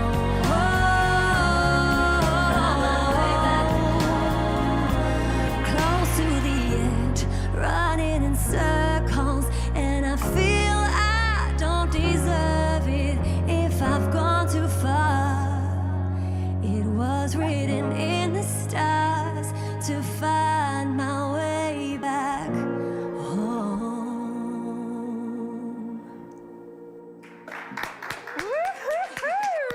That was incredible, giving us all goosebumps here. Gemma, that was stunning. We can't wait to hear more from her, but that was her latest song. It's called Home. It's available on all streaming platforms, so let's support some incredible local music. That was Gemma Kate on your Feel Good Breakfast Show. Beautiful stuff indeed. But for now, though, it's just gone 1 minute past 8, and it's time to kick off with official duties once again. Now, starting on national news headlines, the National Institute for Communicable Diseases, otherwise known as the NICD, says it's observing a significant increase in malaria cases in the endemic provinces and Gauteng. Now, the Institute has urged people with fever or flu-like illness and who reside in a malaria risk area in Limpopo, KwaZulu-Natal and Mpumalanga, or have traveled to a malaria risk area in the past 6 weeks to be tested. Now, other malaria symptoms include chills, headaches, fatigue, and muscle pain. And the NICD's warned that undiagnosed and untreated malaria rapidly progresses to severe illness with a potentially fatal outcome. Well, carrying on with national news headlines, Gauteng Premier Panyaza Lesufi says they are cutting the budget for food parcels in order to create more work opportunities in the province. Now, Lesufi launched the Cleaning and Greening Expanded Public Works program at the Dobsonville Stadium in Soweto yesterday. Now, the program has created some 6,000 temporary work opportunities, and it aims to tackle littering and illegal dumping in townships, informal settlements, and hostels. Now, it's also aimed at addressing food insecurity challenges at household level. Well, from our national news headlines, it's time to head over to international news. Now, a wild male lion, believed to be one of the world's oldest, has died after being speared by herders. Now, Lunkito was 19 years old and died on Wednesday night after preying on livestock. Now, animals' new behavior patterns are driven by Kenya's escalating climate crisis and drought, causing wildlife to conflict with people. Now, clashes in southern Kenya adjacent to Tsavo National Park, one of the world's largest game sanctuaries and home to some 15,000 elephants, between animals and people are becoming more frequent daily. Well, next up on international news, a Sherpa from Nepal named Pasang Dawa has just become the second person to climb Mount Everest 26 times. Now, he now shares this record with Sherpa Kami Rita. Now, this year, the Nepalese government has issued a record number of 467 permits to mountain climbers. Now, every mountaineer is accompanied by at least one Sherpa, that being a Nepalese guide. Now, Everest has already been climbed 11,000 times since 1953, and that when Sir Edmund Hillary and Sherpa Tenzing Norgay became the first people to achieve this feat. But the world's highest mountain peak has also claimed 320 lives. Well, finally, in our news headlines, Sweden's Loreen has bagged the Eurovision Song Contest for a second time with her soaring pop anthem Tattoo. Now, she also won it in 2012, and this weekend in Liverpool in the UK, she saw off competition from Finland's Karija in a nail-biting vote. Now, Israel's Noah Kiral with Unicorn came in third, and Loreen is the only the second person and the first woman to win Eurovision twice. Now, this after Ireland's Johnny Logan. Now, collecting her trophy, she said in her wildest dreams she didn't think it could happen again. And Sweden's victory means it will host next year's competition on what will be the 50th anniversary of ABBA's historic victory with their song Waterloo in 1974. And Catherine, the Princess of Wales, made a surprise cameo, playing the piano with last year's winner, a Kalush Orchestra, who began the showing playing an extended version of their song, Stefania, in a pre-taped segment from Kiev, the capital of Ukraine. Now, the UK city of Liverpool hosted this year's contest on behalf of war-torn Ukraine, which won in 2022. Well, that's all the latest one I have, that I have for you when it comes to the news headlines, but here we have the traffic, and G's bringing it all.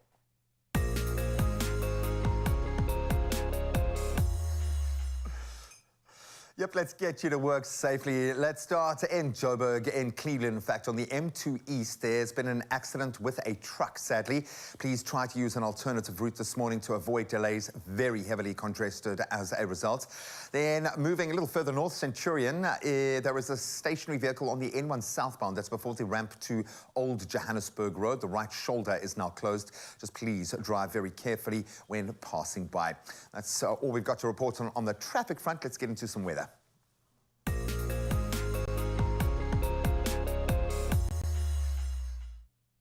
So please listen up. The South African Weather Service has issued several severe warnings for heavy rain, especially for the Eastern Cape. So we start with an orange level 6 warning for disruptive rain leading to flooding of settlements, roads and bridges, as well as disruption to livelihoods. That's expected along the extreme southeastern parts in the Eastern Cape. Then the extreme eastern parts of the Eastern Cape have received a yellow level 4 warning for disruptive rain, and that's leading to flooding of settlements, roads and bridges, as well as disruption to livelihoods. Then lastly, a yellow level 2 warning for, again, disruptive rain leading to flooding of the low-lying areas, roads and bridges, and that's expected along the coast to the south of St. Lucia in KwaZulu-Natal and the adjacent interior. Meanwhile, the Eastern Cape Department of Transport is now calling on motorists to please drive carefully after the past week's heavy rain and the fact that rain is forecast again this week. You can see from the pictures how intense it got, and we're expecting it will reach that level again. Now let's take a look at some of your beautiful skies right now. Maureen in Dobsonville, outside on her balcony. Look at that view, showing what her city looks like. Love that this morning. Thank you for sharing. Omi in the Eastern Cape snapped an outstanding view. Just look at that sight. Incredible, beautiful pastel violet tones. Hopefully the weather won't hit you too hard. Then Verna in Strickland enjoying some morning cardio. Well done. Showed off the sun beaming through the branches. Just the motivation we need. Then last up, one of our favorites, Louise G. Cherry. Morning, Louise. Out in Midrand, showcasing phenomenal reflections over the dam.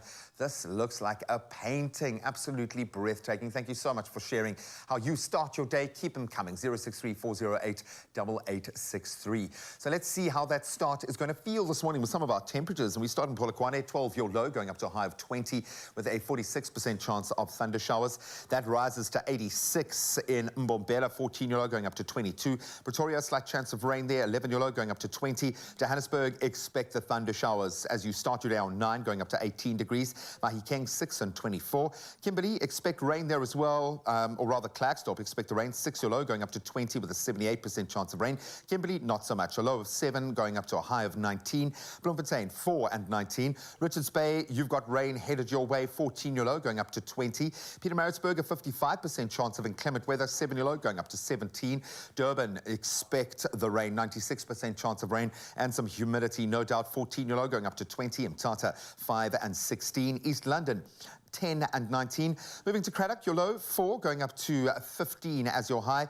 Moderate day in Gqeberha, 9 your low, going up to 20. George, 8 and 18. In the mother city, 12 your low, going up to only 19. Still feeling a little bit of that cold front. Worcester, your low, 7, going up to 22 degrees. Sutherland, ranging between 3 and 16. And then Uppington showing the change in season, 5 your low, going up to 23 degrees as your high today. But as always, regardless of the weather, make sure it's a beautiful day and hopefully with a little less anxiety. Stick around for the next hour of the show.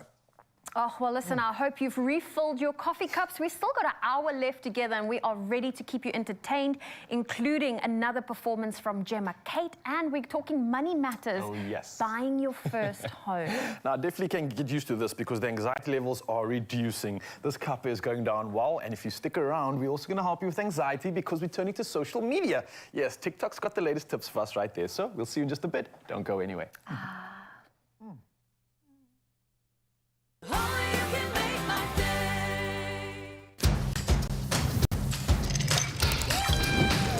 Making an iced cappuccino with thick creamy froth is now impressively easy.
It's my feel-good breakfast show.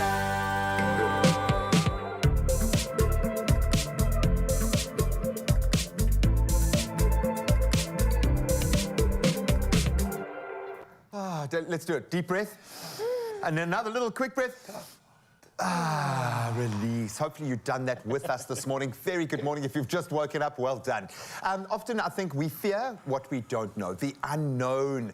I think it helps us conjure, or forces us to conjure things that we haven't even engaged with yet, problems that don't even exist. They make the problems that are there even bigger, and it seems like we can't handle them. Well, facing your fears and anxieties is essential. You've got to move through them, and you've got to build the tools like your self-confidence to do it. So we turn, as one does, to the world of TikTok to see how some of our favorite creators have turned their anxiety into confidence. I love this. I love this. So let's kick it off first with creator Ben Clark, who believes that you have the power to control your anxiety, and sometimes overthinking is what gets you there.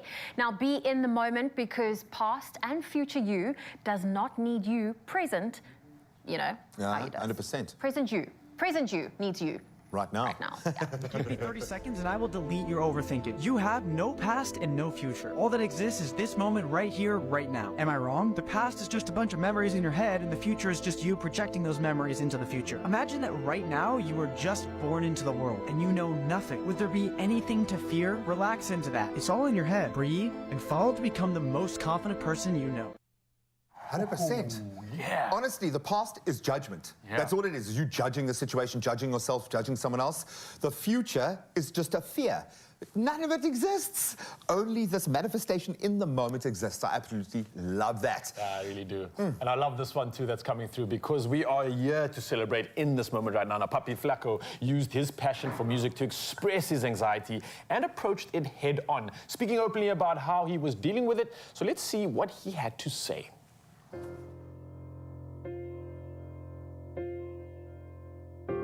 Lately I've been living in my head. Some days it's hard to get up out of bed.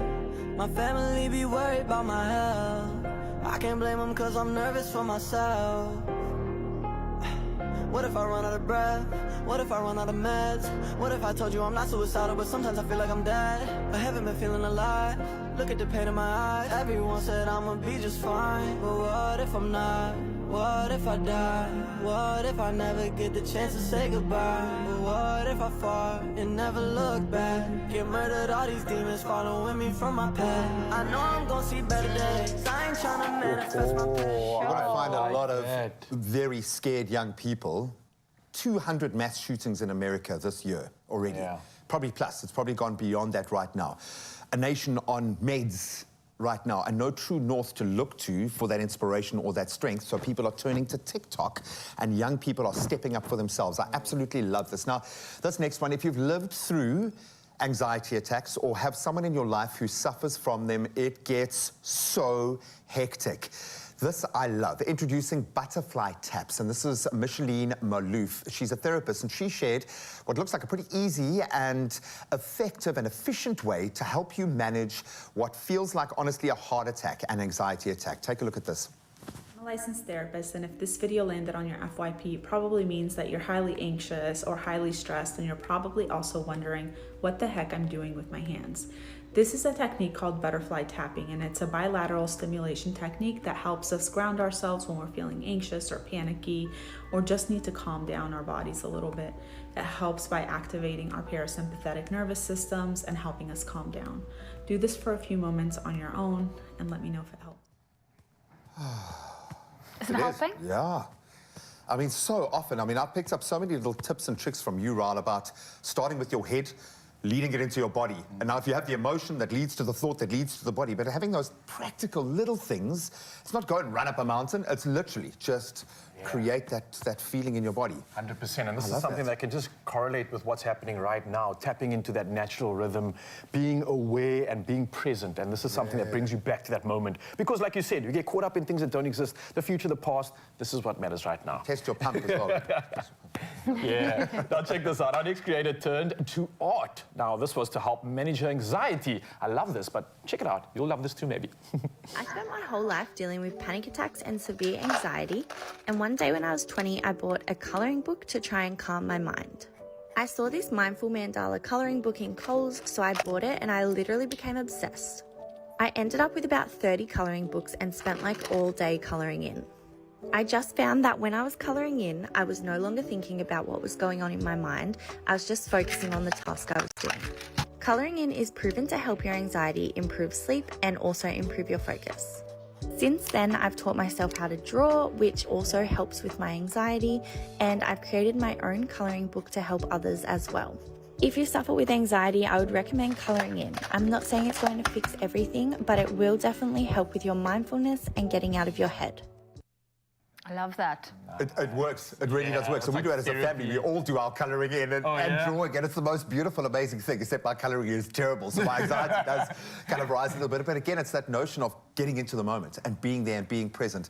But I'd forgotten the excitement of going out and buying yourself some fancy pens. Just that in itself was just awesome, man. Get those crayons your parents didn't buy for yourself. Well, listen, we asked you this morning in our Good Morning post to perhaps share if you experience any anxiety and what are some of those coping mechanisms that you do. We've asked for voice notes, we asked for comments, so let's take a look at what you had to say on Facebook. Yeah, the comments have come in thick and fast, starting off with Tanya Stander. She says, I've learned in COVID that tomorrow was never promised and that we should make the best of each day God has granted us. I like that. Life is not easy, but knowing who holds it for us makes it so much bearable.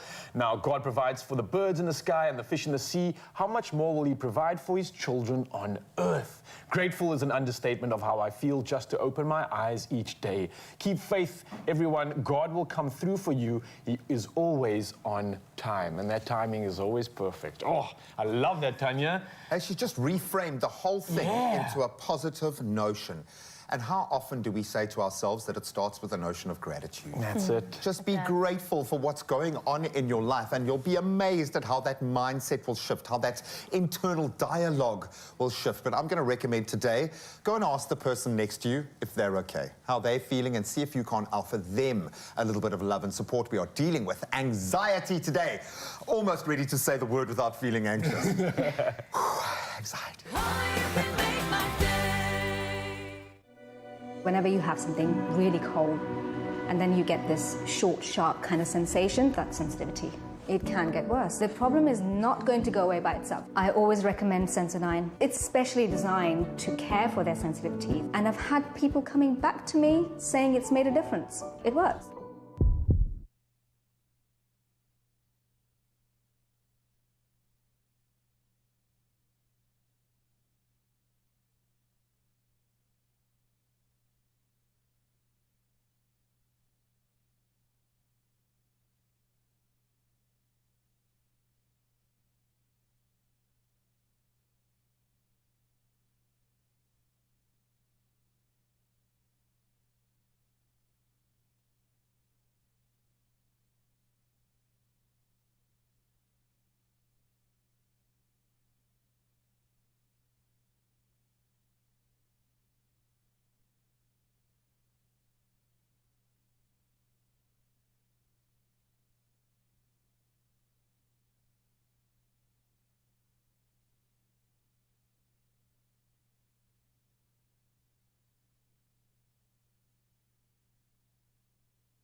It's my feel-good breakfast show.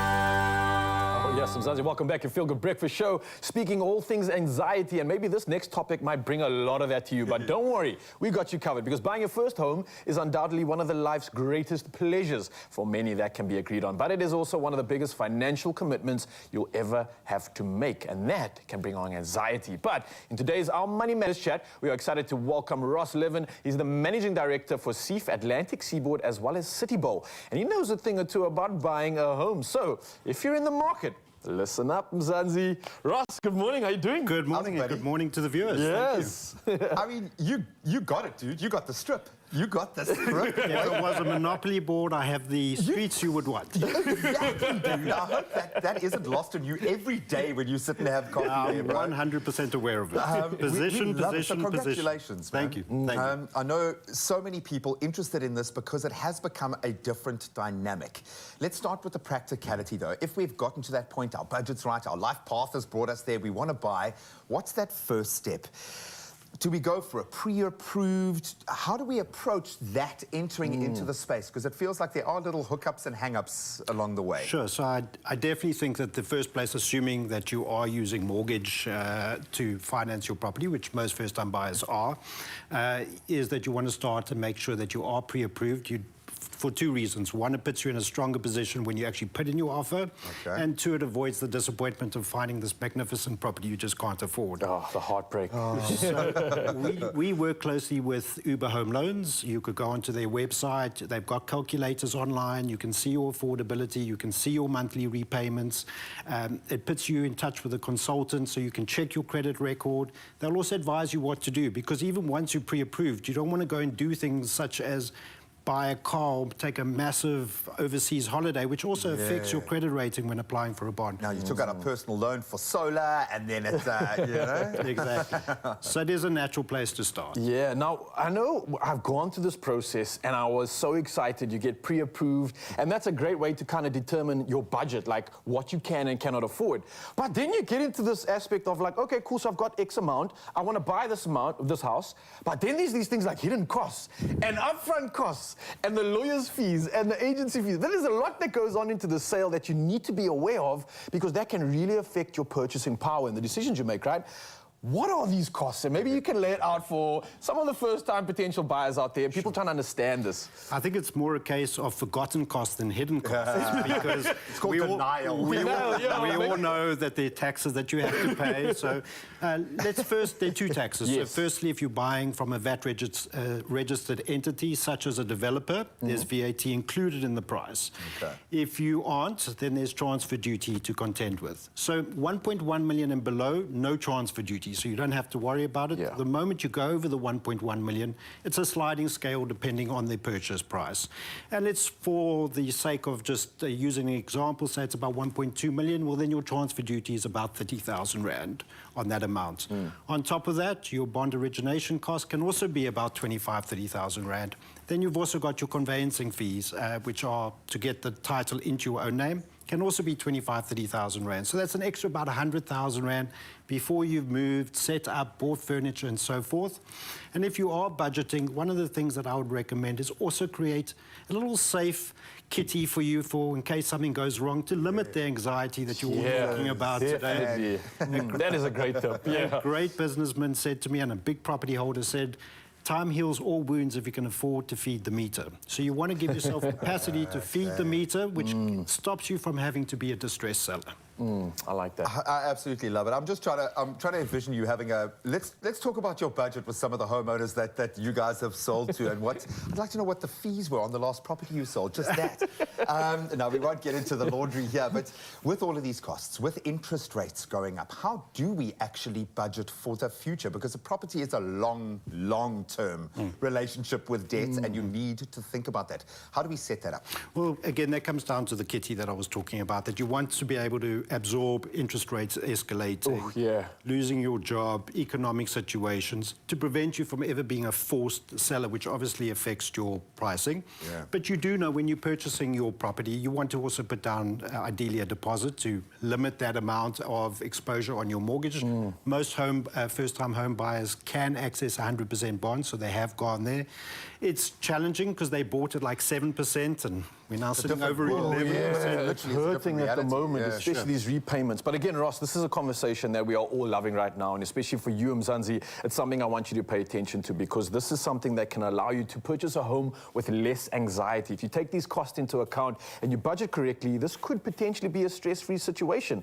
That's if you pay attention to Ross. We're going to carry on this conversation in just a bit. He's going to join us and share some more valuable advice on how to negotiate the best deal and whether now is a good time to buy or not. You must be wondering how I got here, ne? Enjoying bomadi sushi, got fork and knife over bubbles of sparkling water.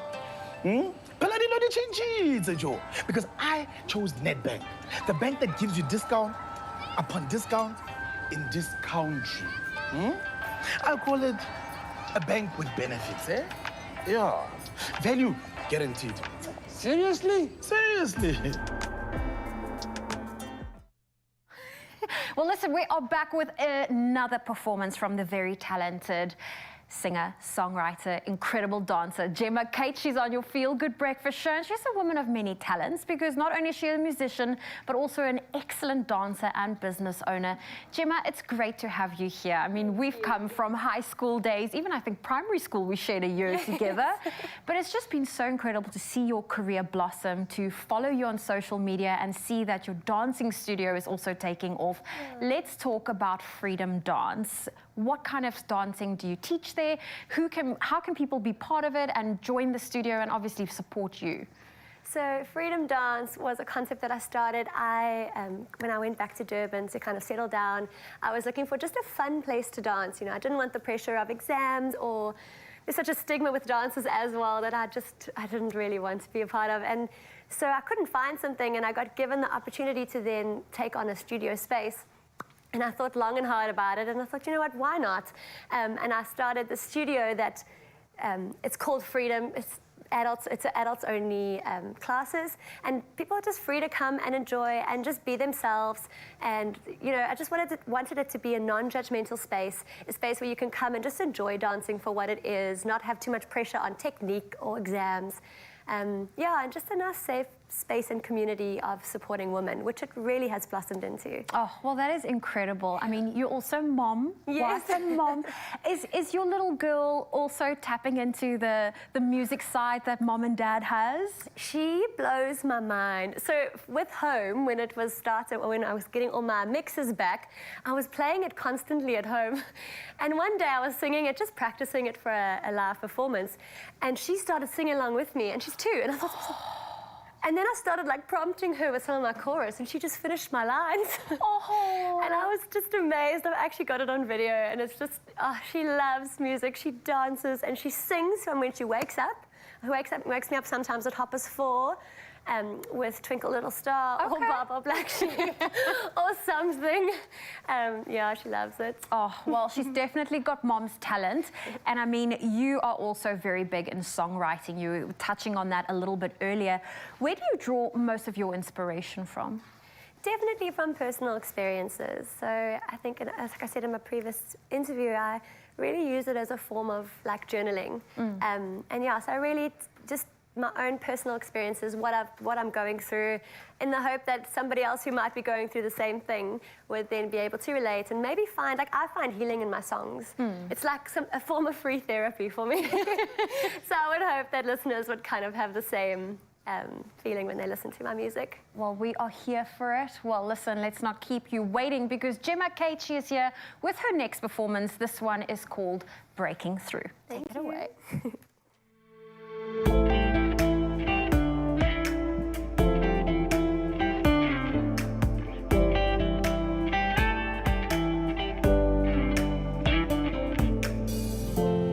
Been a hard, long day, but I made it here again, calling on a friend. My whole world's weight is endless on my shoulders as I keep getting older.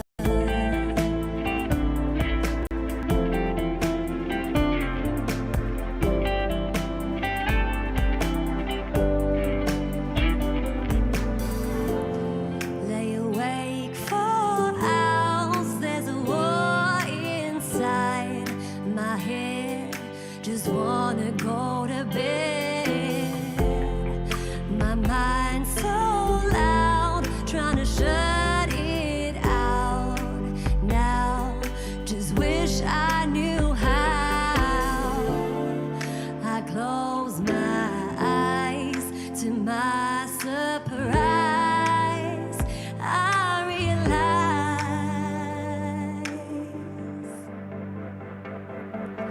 I found a life so lovely.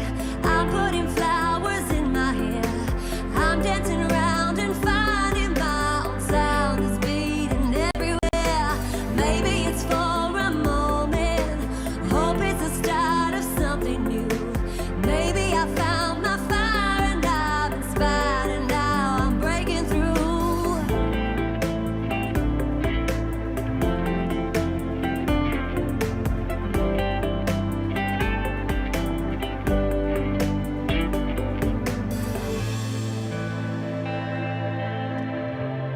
Surrounded by love, how is it not enough? The light can't get in, can let darkness win, because I know I'm in life so lovely. I'm putting flowers in my hair. I'm dancing around and finding my own sound is beating everywhere. Maybe it's for a moment. I hope it's the start of something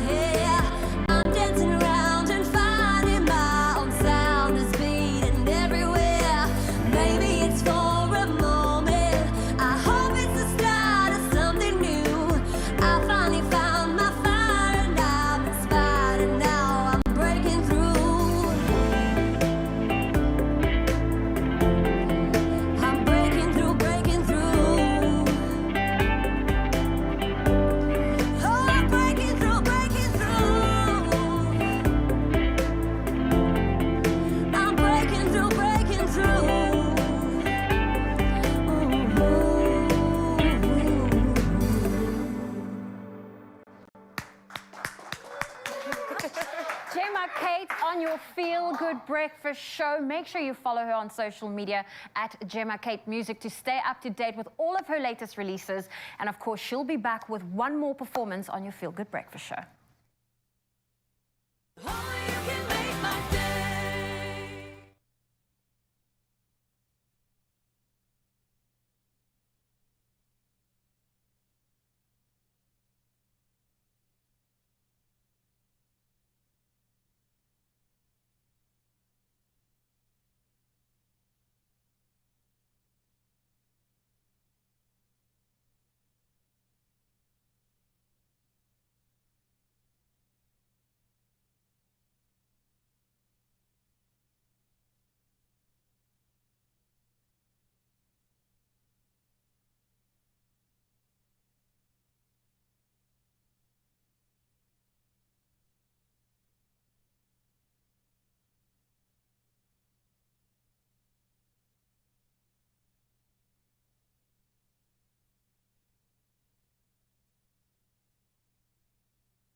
It's my Feel Good Breakfast Show. Yes, Mzansi, welcome back. Carrying on an incredible conversation, helping you deal with anxiety and, of course, maybe some homeowners or potential homeowners that are going through the most right now. We got you. Listen to this. Now, with over 2 decades of experience in real estate, that has included developments, sales, and negotiations. Ross Levine, the managing director for SEEF Atlantic Seaboard, joins us again in our Money Matters discussion. And we're chatting about this thing that we call our property, home owning, being an owner of land. It's an important thing for many of us, and we're going to find out if this is a good time to do it or not. Ross, we are diving into this conversation because I love that first setup right now. Yeah. I'm ready to make the decision. I think Mzansi is as well. Yeah, well, you've done it, man. So you can speak from experience. We're really proud of how you've handled that. Granted, it felt like he built most of the house himself or rebuilt everything. Because he's got those kind of skills. Let's talk about area. As I have to laugh. So getting my kids into the southern suburbs school zone meant moving away from what started out as a beautiful overpriced bachelor flat on the Atlantic seaboard to a nice little manageable situation. But it's part of that kind of journey towards the area we want to live in. We can't afford Constantia yet, but we've got our path. Everyone has an emotional quotient when it comes to buying a property. When looking for that area, do we look for an area that's on the up and up, where property is still low? Do we look for an area that is guaranteed for the resale, that's already established itself? As a first-time buyer, what should we be looking at in terms of that balance? Good question. So, yeah, it's obviously a very emotive experience to be buying a property. There are factors that drive people to buy an area, such as growing up in an area, family, which are good reasons, community, religious institutions that you want to be close to. Schools is a massive driver of people selecting an area. And then affordability is the realistic side of picking an area that brings you back down to earth, So my advice, position is what I was taught from a young little kid growing up in a property family. So I would rather suggest buy the worst house in the best area than the best house in the worst area. So I think you can always change the property, the house, but you can't change the actual location and the property itself. That's literally what I had to do. Wow. That's literally what I had to do. I couldn't afford to be in the area I wanted to be in, specifically with the house I wanted, so I had to downscale, buy something old, and eventually we can work towards getting back to that state. What do you mean eventually? You like rebuilt it in a day? Yeah, you Just think those about. crazy things. But it's not just that we have to think about, right? Because there's also this factor of like what you can afford, which is obviously the deciding factor. When it comes to that decision, when it comes to buying that property, do we have any way to, let's say, change that decision or change that process? Can we negotiate with, let's say, our banks or the seller or anybody in this process? Is there room for negotiation, or is it just, it is what it is, take it or leave it? Yeah. Okay, so I negotiate everything. Okay. I think for me, everything is negotiable. Okay. If you don't ask, you don't know. So you've got to kind of push the boundaries. So with respect to the banks, if you are using a mortgage originator such as Uber, who's going to be shopping it around, they're going to put it up against a group of banks and they're going to compete to get the business depending on what their book wants. So that will kind of secure the best rate for you. Once you get that rate, it doesn't mean you even have to accept that. Try and push it, because there's nothing more important than the interest rate. Over a 20, 30-year period, it becomes a massive amount. People are feeling that right now. When it comes to the seller, and hopefully you are dealing with a reputable agent who understands their seller, you need to ask certain questions. Why are they selling? When do they want to move by? How desperate are they to sell? You want to be asking your agent factors such as, what are the average sale prices? Not for sale, but what's actually sold in the area as a comparable. Okay, what's that baseline marker? Okay. You want to ask your agent as well, what is the average list time and how long has this property been on the market? And then you want to ask, what is the average differential between asking price and selling price? Once you've got that information, you've got a good indication of how bullish you can be on the offer. For sure. And give it a try. They remember, your agent is obliged to present any offer you put down in paper. So give it a go. You obviously don't want to go and alienate your seller either, but I'm all for negotiation. I like that. Some valuable If you advice. don't ask, you don't know, man. Yeah. You just don't know. So I'm going to ask, my friend, are we buying or are we selling? Yeah, is it a good time? What is the market like right now? I had a rant for every time. So my answer actually surprises people in that I say maybe. Okay. And the reason I say maybe is because it's different for every person. If I'm sitting in front of someone later on in life and they're sitting with their capital that they want to put in property, I'm going to say no. If you're newly married and you're looking to build your home and develop, I'm going to be probably advising you to go ahead with it. If you're an investor, I need to see your portfolio and understand how you're sitting and if there's space for it. But I've actually recently done a LinkedIn post on it, and I put my money where my mouth is because I'm actually buying property at the moment. Oh, really? I am bullish property, investment properties particularly at the moment, for a couple of reasons. Once you get past the interest rate and the economics and the political situation, and all of that to me is noise, and you look at the basic fundamentals, I'm hoping that interest rates are peaking. Tourism is booming in South Africa at the moment. The Airbnb market is very bullish. Inflation has driven up construction prices. So naturally, your replacement prices and the rest of the market are all going to push up. So I'm taking a long, as you have to do in property, 5-10-year view. And I'm bullish property in South Africa, specifically, obviously, Cape Town. I was going to ask, where are you buying, buddy? Well, take nothing away from the 71% of those buyers in Bloem who have just started this first home ownership journey. I mean, I'm starting to feel like it's 2010 again. We can feel the good times are coming, but that's only on the back of having done the hard yards. So if you're in that position, then maybe it's not just as simple as a buyer or seller market. It's about what matters for you.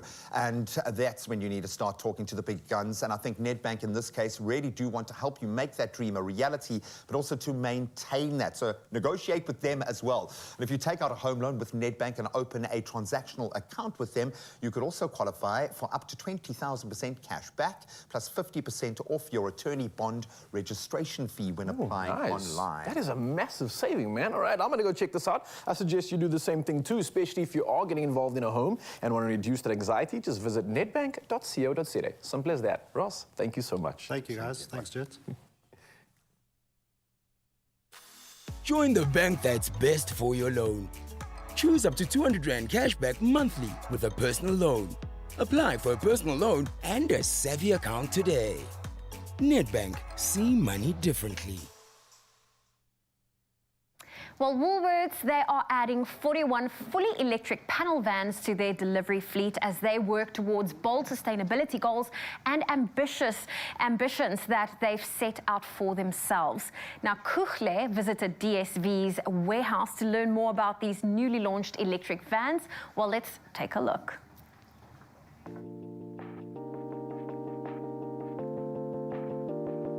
Since June 2022, Woolworths has trialled 2 online electric delivery panel vans. They are now expanding on the initiative, making them one of the first South African retailers to embark on this extensive rollout of DSV's Everelectric electric panel vans, delivering customers' online purchases across Gauteng, Durban and in Cape Town. Now, we are here at DSV's warehouse in Johannesburg to learn more about these incredible electric vehicles. At Everelectric, you believe that the South African logistics sector is ready to transition into a cleaner and more sustainable future. Talk to us about how these panel vans contribute towards that transitional process. The logistics industry is seen as hard to abate in terms of introducing electric mobility, but we have seen our clients being acutely aware of their ESG commitments and wanting to decarbonize their fleets. But until now, there were no solutions in South Africa for them to be able to do that. And so it's important to note that our electric vehicles are powered by renewable electricity and they emit no emissions. Within our Woolworths sustainability journey, which we call our good business journey, we've set ourselves some big, bold goals, one of which is to have zero net carbon emissions by the year 2040. So from an online perspective, we've seen online sales at Woolies grow exponentially over the last few years, so we really had to address the emissions from delivery vehicles.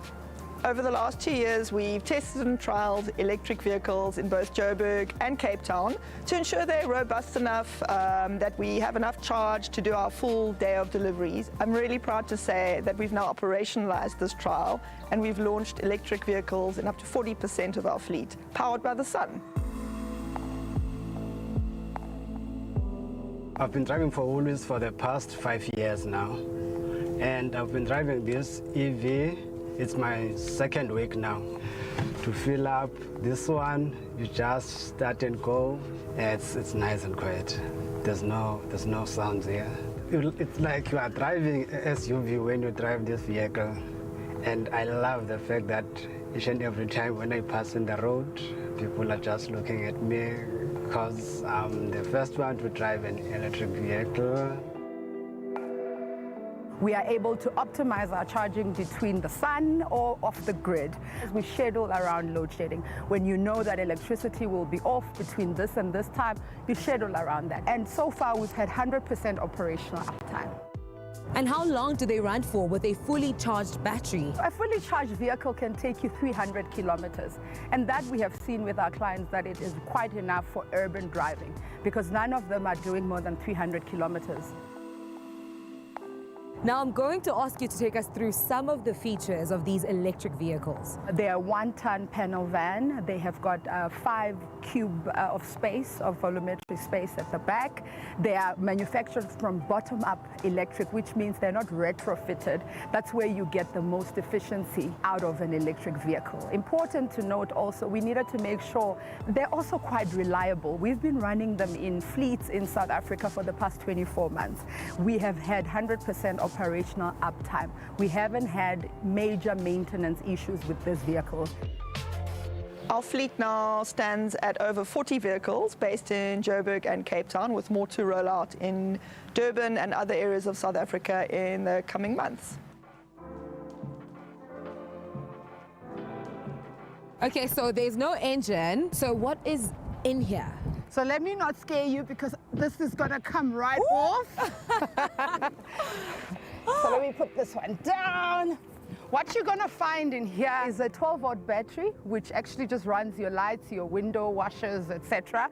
You're going to find a battery management system, which runs cords into the battery itself, the 52 kilowatt battery that lies at the bottom on the chassis of the vehicle. And you're gonna get a few liquids, which are like your window washer liquid, etc. So this car is a whole lot less parts than you would find in an internal combustion engine. Other than a reduction in carbon emissions, we hope to be a leader in sustainable logistics and really hope that by setting an example, we can see more change with regard to sustainable technology and logistics in South Africa. Woolies is making a change for the better with the launch of these DSV electric panel vans. And we are so thrilled to be a part of this journey, moving towards a better, sustainable future. Well, they are charged for change, and that is the difference with Woolies. So very exciting stuff on their front. It is indeed, and I'm always an advocate for the environment and saving it, and that's exactly what they're doing there. So yay, let's celebrate that and celebrate the fact that we'll be back in just a bit. Don't go anywhere.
It's my feel-good breakfast show. Welcome back, your beauties. Thank you so much for joining us. Thank you to my amazing team for creating an incredible day. And thank you so much to this unbelievably talented singer. She's a songwriter, she's a dancer, and she's just an all-round wonderful human being. Gemma Kate, thank you so much for being here. Obviously, there's an emotional connection. I didn't realize, Zoe, and you had a history like that, which is great. Best part of our job is we get to be connected to artists like you. As you process emotion, as you do these things, does it feel like that when you are performing? Do you go into performance mode or do you connect to the emotion? How does it play out once you're actually out here giving it to us?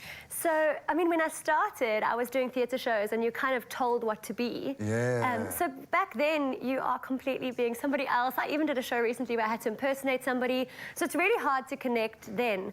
But with my own stuff or with songs that really speak to me and resonate with me, it's just so easy to just get into the emotion and just get into that moment, you know, and just let your heart out. I think there's even been some moments where I've probably cried on stage. Oh, for sure. I've just been like in it. Guaranteed. But yeah, definitely, my stuff specifically. Do you find you're better because you're still operating a vocal instrument as much as anything else that doesn't just run on emotion. Yeah. Are you better as a performer when you tap into that core, that thread of emotion? 100%. I think the audience can always feel when you're in it and when you're not in it. They can feel that emotional connection or when you are just performing. And I think that's what makes my music for me is just so different because it's my personal stories and I'm telling, you know, I've made this decision to tell my stories. So yeah. And you're helping us process through this journey, which is wonderful. So that being said, what are you going to perform for us? So this next song is actually, it's not mine. It's a song called Look Up Child by Lauren Daigle. Oh. Lauren Daigle is one of my absolute inspirations. And it's literally also about just navigating life and just being able to look up to God and, you know, your problems will be solved. I'm going to say it right now. Look up, child. Yeah. Take it away one last time. The brilliant and just wonderful Gemma Kate. Where are you now when darkness seems to win? Where are you now when my world is caving in? Oh, I hear you say, look up, child. Hey, look up, child. Hey, where are you now when all I see is doubt? And where are you now when I can't figure it out? Oh, I hear you say, look up, child. Hey, look up, child. Hey, look up, child. Hey, look up, child. Hey, you're not threatened by the war, you're not shaken by the storm. I know you're in control. Even when you can't be seen, even in my suffering, I know you're in control. Oh, I hear you say, look up, child. Hey, look up, child. Hey, yeah. You're not threatened by the war, you're not shaken by the storm. I know you're in control. Even in my suffering, even when you can't be seen, I know you're in control.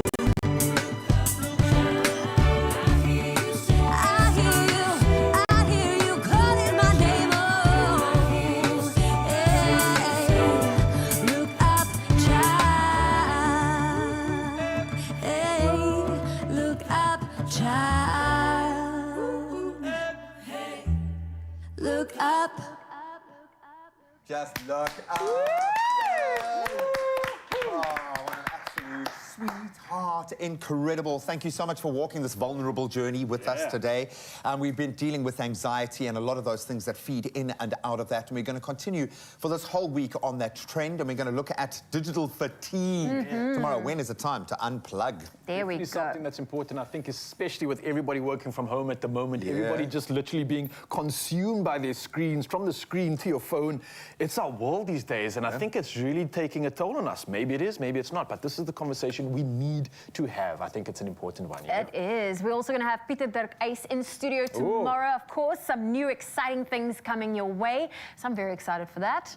It's going to be absolutely spectacular. And I think as we try and wrap our heads around the amazing advice that we've been given today, I think one thing that really struck me, this notion of being in the moment and how much of our fear and anxiety stems from the past and the future, which don't exist. They have no presence in reality except what we hold on to or except what we load. So if you're sitting there worrying about the past, the things you've done, judging, let go of it. If you're worried about the future, fear, let go of it. Do what you can to live in the moment. Oh, yes, I absolutely love it. Gee, you couldn't have said it better. You've got life inside of you. That's magic. That's infinite potential. And you've just been blessed with another whole week. There we go. Can we give one more thank you to Gemma Kate for her incredible performance? Give us a bow. You were incredible. Thank you for joining us today on your Feel Good Breakfast Show. South Africa, we see you bright and early tomorrow again. We love ya. Never forget it.